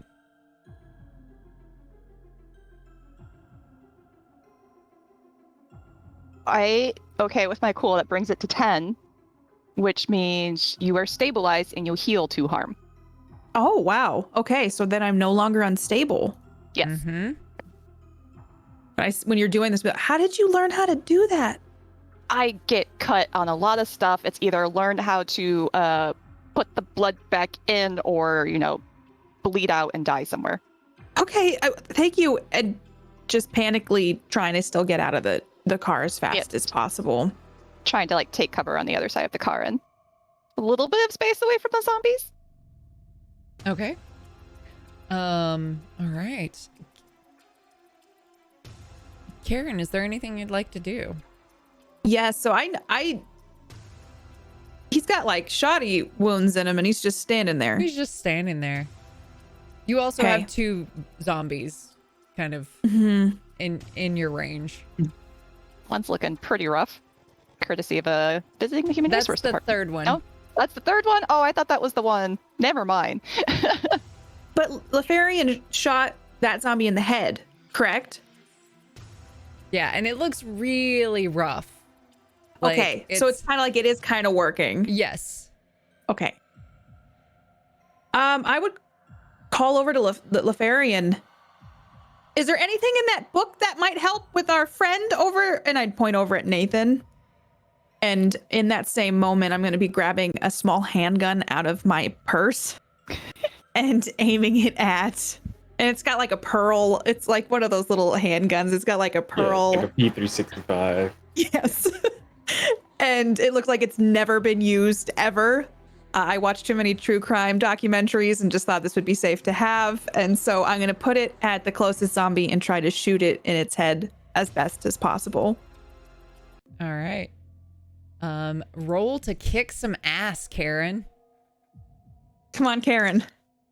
This is your time to shine. Karen. I got a 12 plus a 1 for my tough, so I got a 13. Hey. Yes. Nice. So you can pick from the advanced. So Okay. completely hold the advantage. All hunters involved in the fight get +1 going forward. You will suffer no harm. Your attack inflicts double, or your attack drives away the enemy. Ooh. By enemy, does it mean all of the enemies or just Just the one you hit. Okay. And just to confirm, were you going after the one Lefarian hit or the one that bit you? The one that bit me, because I would assume it was the closest one. Okay. Yep. And plus I have a vendetta against it now. Mhm. Okay. Okay, so I can give everybody a +1. I can not take harm. I can retreat this one zombie. And what was the fourth one? It'll retreat, double damage, or double harm. I'm gonna do double damage because these do a lot of damage when they bite us. So I'm gonna like to think that I got the gun nice and close to the brains. All right. What's your harm? My harm on the gun is 2. 2. Okay. So you line it up, and it doesn't quite do as big of like a hole in that one, but it did some definite harm. And oh wait, it's a 2. Hang on. Yeah, it's a 2 harm, close, loud, reload. Okay, yeah. You line up that shot perfectly. You take aim, and there's this moment of like where you're like kind of gone from oh shit to like don't you dare fuck with me, and then just bam. And it's like the bullet camera going through, and you can see clean the other side, and it just immediately drops down and is moving no more.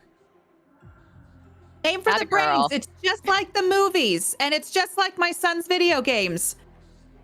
And How old is Justin? Justin's 8 and shouldn't be playing Call of Duty Zombies, but he does at Rick's house. 10 points, Karen, 10 points. Excellent shot. You get 2 gold stars for that one. Okay, well, let's just make sure we survive enough that I can put those gold stars on the chart. Lefarian, what are you doing? So my weapon says reload. Mhm. Oh. Doesn't specify how many shots I get before I reload. Is it a revolver? It is a magnum. Chat, somebody know about guns? I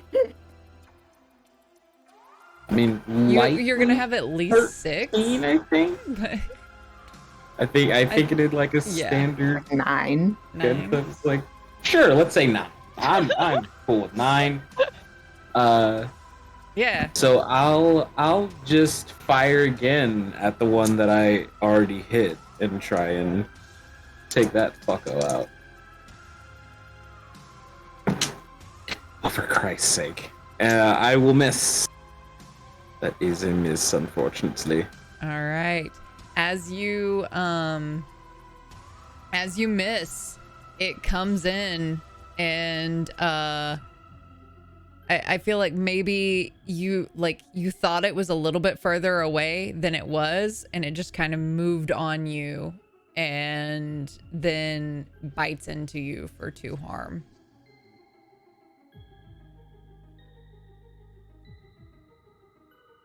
Well, I'm unstable. Oh, Goodness. Sonia. I see that he is somewhat undamaged and will try and sort of like vault into the bed of the pickup, you know, like one hand on the edge, sort of flip on in. And do I land on anything if I do that? Oh, so you go into the bed of the pickup? Yeah, like I try and do like a jump into it. There's dirt. Okay. Am I seeing the chaos of the people on the other side? Yes. I would again just click the gun and shoot at whatever was like moving but not directly behind other people, obviously. Like I'm not gonna shoot my friends. I'm gonna shoot a zombie. Let me shoot a zombie. Go ahead, shoot a zombie. Okay. It's like the longest explanation for shooting a zombie. Alright, so that's 14. All right. You get the enhanced effect. So do you want Yeah. +1 for everyone going forward, no harm, double damage, or drive this zombie away?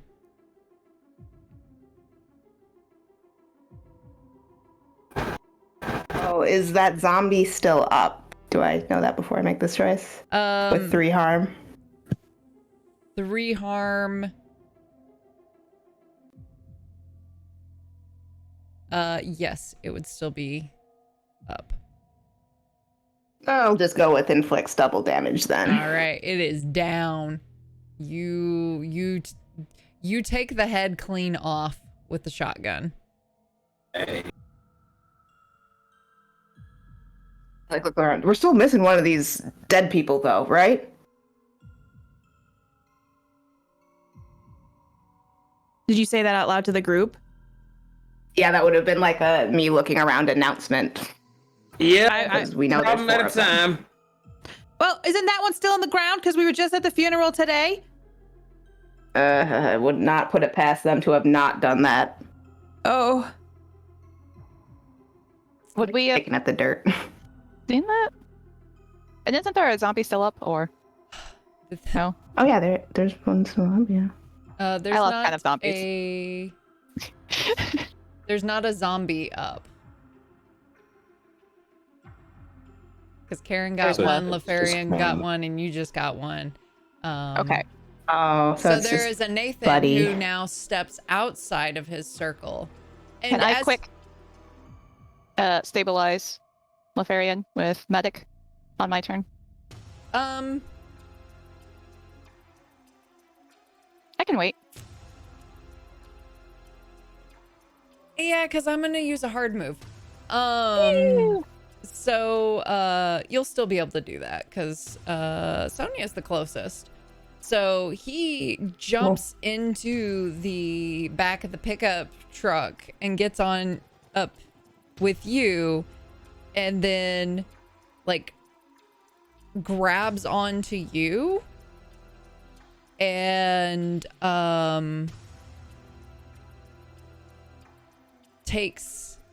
you take 1 harm that ignores armor, and he heals a little bit.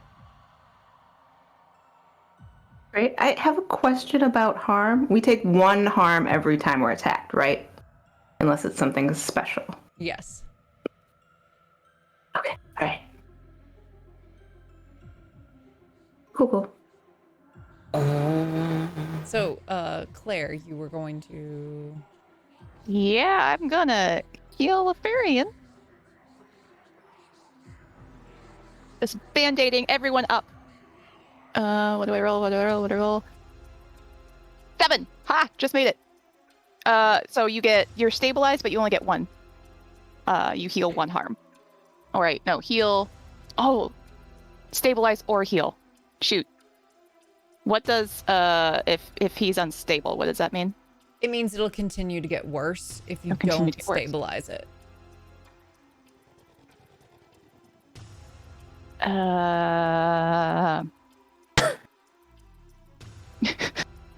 I will stabilize it instead of healing 2. All right. Playing field medic. So at this moment, he has come up to Sonia. What are the rest of you doing? I am trying to, I'm trying to have like the Sherlock Mind Palace moment with all the information that we've gathered. I'm trying to think like, what is this guy and how do I put it in the ground? All right. You can roll for investigate a mystery. Do I get my +1 for this novice Absolutely. necromancer? Hell yeah. Okay, mystery. That is going to be at least that is a 10.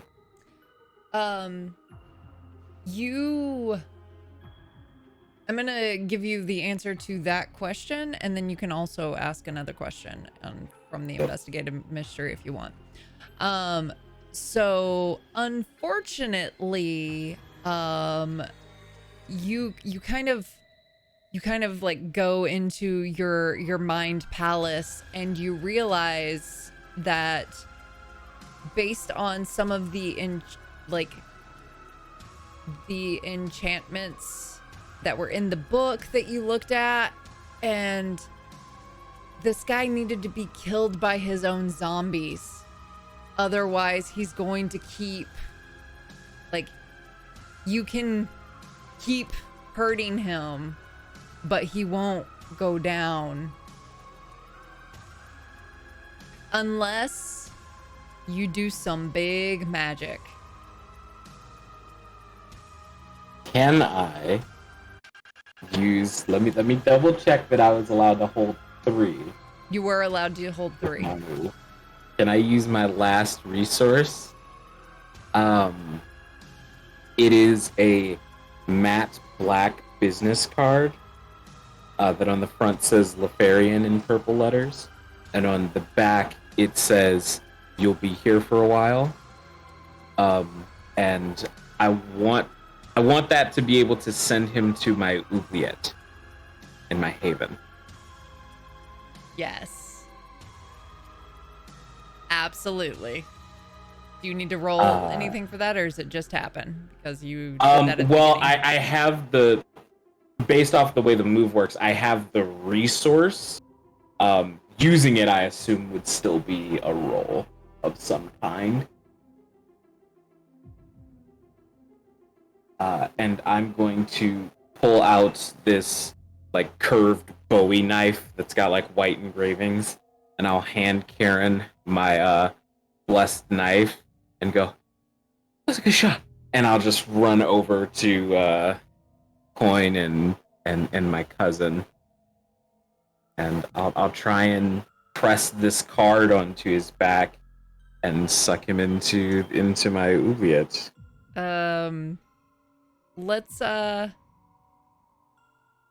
we'll say, like, normally I'd ask for a plus weird, but given what you are, let's do a plus sharp for this. You are a kind of gracious DM. I'm not rolling these. I don't want to roll those. Oh god. Which ones do I roll? I want these two. Sake. Can I assist by using my turn to like shoot in the opposite? Like Lefarian's coming from this side, shoot from this side, so he's kind of moving away from the blast and moves into LaFerrin. Sure, roll to help out to try to run distraction. Da. Oh God, please. That's a 7. I'm just rolling 7s tonight. Oh, wait. 3, 4, 5, 8. 8. Sorry, can't math. That's why I keep being 7. Okay. 8. It's same thing. So you get the +1. However, you feel like a pulse go through you as he looks at you with these like glowing green eyes, and you take 1 harm. Yeah. Me? Okay. Yeah. Because when you help out, if you partial success, you draw attention. And that's ignores armor. That ignores armor, correct. Rude. Okay. Storyteller, I took a picture of my roll and put it in the text chat. Is it is it double 6s?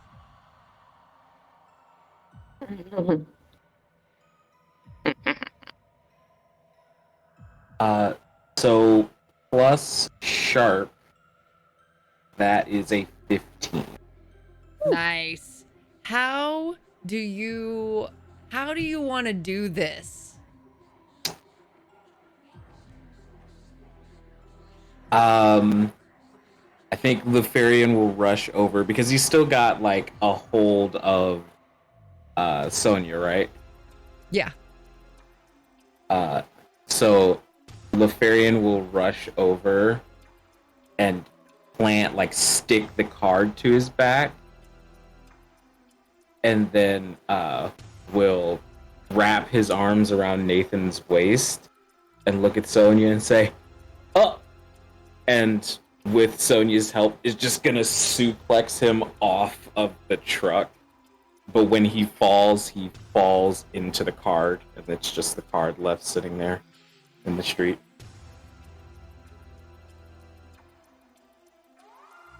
So dope. So the rest of you, Lefarian, with Nathan in kind, disappears. What do you do? Lefarian disappeared with Yeah. him. It's just a card. Was that supposed to happen? Have we ever seen him do this before? Or Yeah. yeah, would me and Sonia ever see this before? Since I'm assuming we did several missions together, even before we recruited Karen with us. Lefarian, would they have seen you do this? I think y'all know what the oubliette is, and I've taken people to it before. I don't know if you would have seen him use it through like hard. But Lefarian is 1 box away from dying, so I will do that and then collapse into the bed of the truck. Just go. Okay. Okay. Then in that case, I'll go heal Lefarian again if he is still there. Yeah. Sorry, that was Alright. that was me being confused. I thought that you disappeared with the. Oh, yeah. No. I'm sorry. It was just meant like just coin went into the card. And if okay, if Karen picks up the card, she'll see that like a holographic trading card, there's a little Nathan coin like on the backside, right below the text that says "You'll be here for a while." I would bend down. I probably wouldn't pick it up because I'm too afraid of releasing Nathan. It's like a trading card. I mean, Karen would also notice on the trading card that it says Grounded Earth Essentials at the bottom in cursive. Is this a new product they're releasing? Okay, Bear. I'll tell you about it later. Okay. Quit breathing so hard. I'm only kind of good at this. And she's like, just rapping. No, I can tell that you're only kind of good at. I I've also like collapsed in the truck. I'm just breathing heavily as I'm also unstable. Oh my gosh! Hold on! At this Oh, moment, okay. would we be less confused about my children and that thing, or is that still there, that confusion? You get 2 and you're stable. I rolled really good for you. Yay! It's funny that you should ask that. Why'd I do this in pen? Because the Oh, no. confusion is still kind of there. Mm. But you get a text. It's Rick. He's sitting on the couch with the kids, and unfortunately, yeah, Sarah is on the other side. It's kind of like a couch selfie. They appear to be fine, and they're watching a movie cuddled up on the couch. I'll see that and I'll text back really quick. Glad you're all having a good night.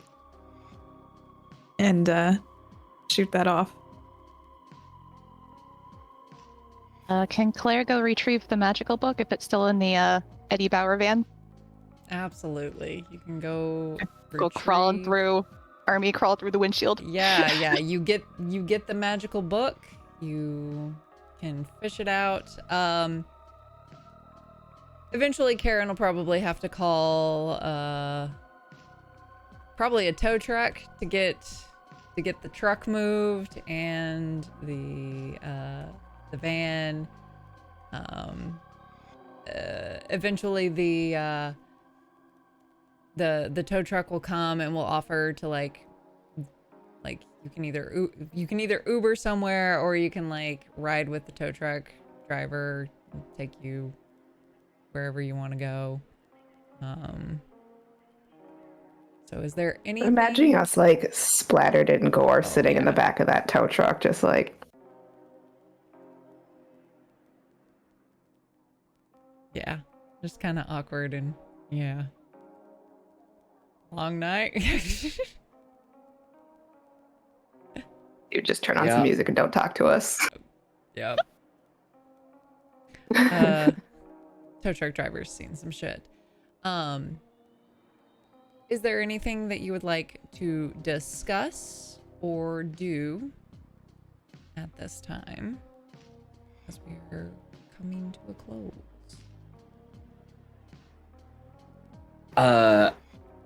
I'll lean over to Sonia and pull out the medallion that I keep around my neck, which is like this little circle of bands that intersect and overlap over top of each other and all kind of like move, and it ticks if you hold it close to your ear.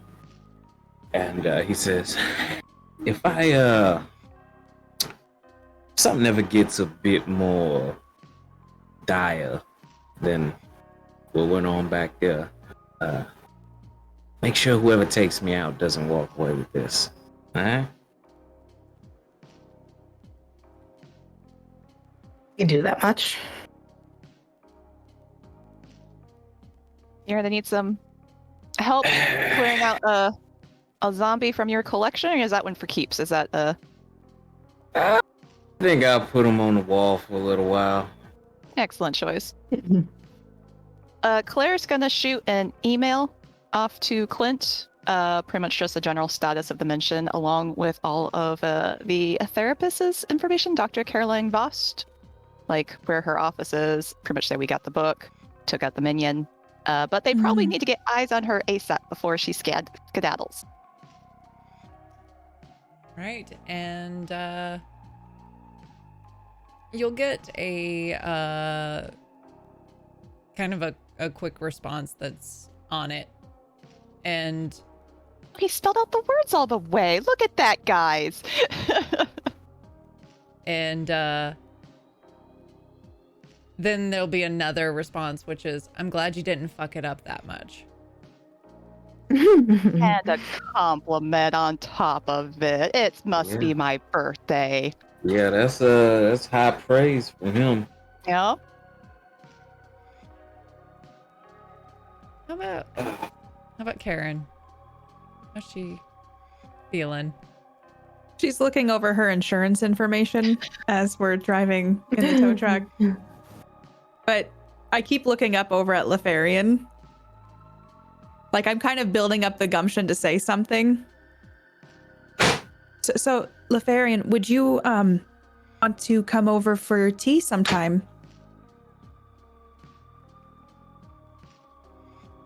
I'm surprised it took you this long to ask. I just feel like we have a lot to talk about, and I've been meaning. No, I would like you to come over and have tea. I'll see you whenever's best for you. Okay. Also, I'd like to point out that the minivan was limited edition, so I can't replace it. We're gonna have to find something new. Yeah, They're going to create a whole new form just for you. I don't think that one's in the books. You are going to make an accountant very happy when we bring this back to the office. The Eddie Bauer was a limited edition from the summer of 2018. So I don't know. Hopefully we can find something that is just as nice as that for the future. Yeah, however will we move on and honor the great memory of that rickety old bucket of Eddie rust. Bauer special. Eddie Bauer special, yes, that's what I meant to say. We left the snacks in the car. It's okay. I got more. I told you I went to Costco, so there's a ton back at my house. Awesome. And with that, we fade out. And we crossfade to a Dr. Carolyn Vost, who closes her laptop. But before she does, over her shoulder, you see the camera of the footage from what looks like a stoplight camera of a tow truck arriving to take our weary band of heroes who fought valiantly and were successful. And she closes the laptop and says to herself, well, shit, I need to find another Patsy to be able to help me accomplish my goals.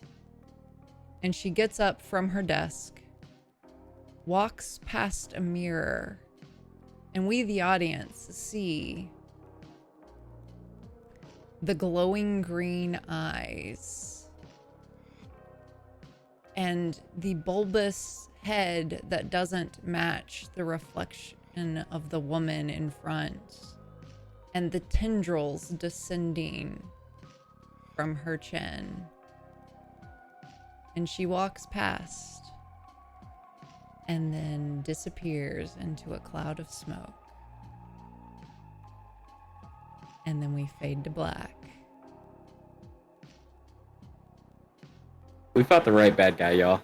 We made the right call on that one. That's Clint's problem now. We are fine. We just shipped that up to management. But we could have all died. It would have been so much fun. Yeah. Well, this has been Monster of the Week, and let's go ahead and do a round of shout outs. So D, tell the fine folks where they can find you and any cool thing that you're working on that you want to let people know about. Sure. Oh, hi. Hi, my name is D. I am a voice actor, streamer, musician, professional GM with the Emerald City Game Masters Guild, as well as Magpie for their Creative Play program. We're doing playtests for the Avatar TTRPGs, so if you want to get in on those, the tickets go very, very fast. So you can follow me and Magpie Official on Twitter to be sure that you can get those tickets as soon as they're available. Also, I played Julian in Woodsy Studios' Crimson Spires, which is a visual novel available for purchase in Steam and coming soon to a console near you with a brand new 5th DLC option. Going to be fun stuff. Other than that, I'm GM, content creator. I make all sorts of stuff. This is my first time on Gut Punch, so I decided to bring up one of my old characters that I never really play anymore, and it was a blast, a great time. And that's me. Hey, Kai. I have to go over after people with so much stuff. I am Kiowa Cosplay on Twitter and Facebook and Instagram, and I'll be there lurking, not doing anything. And also the regular shit poster for the GutPunchRP Twitter, and that's why it's entertaining and glorious. 'Cause you know that. Katie. Yes, hello. My name is Katie Peters Plays. I played Karen Johnson for you. Hopefully she wasn't too insufferable. But this was fun. Loved her. It was lovely RPing with all of you. You can catch me on my stream at Katie Peters Plays. I play a lot of stuff. It's just kind of chaos, but I just embrace it at this point. So I've been playing Minecraft for the first time ever, which has been so fun, and I don't know how I've never played it before this last month. So I also have a podcast called Katie Hasn't Seen That, where I watch movies I should have seen by now that I haven't seen, but now I've seen them. So I do that. And this Saturday is the finale of a show that I'm on where I'm playing an animated stuffed animal named Clowny Bear. So that show is wrapping up this Saturday, and it's one of my favorite characters I've ever played because I never knew how much I wanted to be a stuffed animal until I did this show. So come hang out with me on Saturday for that.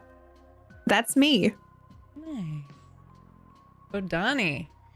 Hi, I'm Badoni Italic or Badoni Cosplay. You can find me on Facebook, Instagram, Twitter, and Twitch. Hopefully getting back into the cosplay stuff shortly. I made a list, which is the first step. So yay.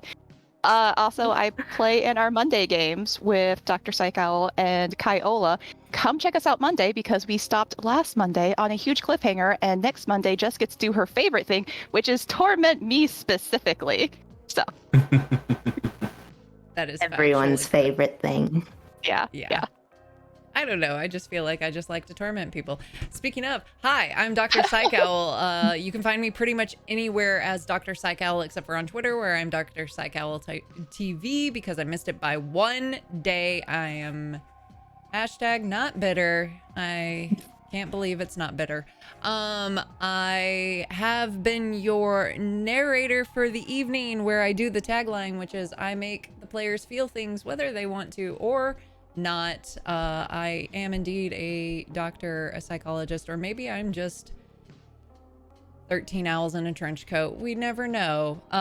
Anyway, I hope that you all had fun, and I hope that you all had fun. Thank you for hanging out, everyone. Thank you everyone who has donated. We raised $900.69. Nice. Nice. Nice. That is amazing. I will be doing, some off-stream things that you guys can play in because of that. And that is amazing that everyone who donated, thank you. Everyone who followed, everyone who subbed during the stream, thank you. We love you very much. We're gonna go ahead and raid Captain Robert. And yeah, so we'll talk to you later and see you later. Bye.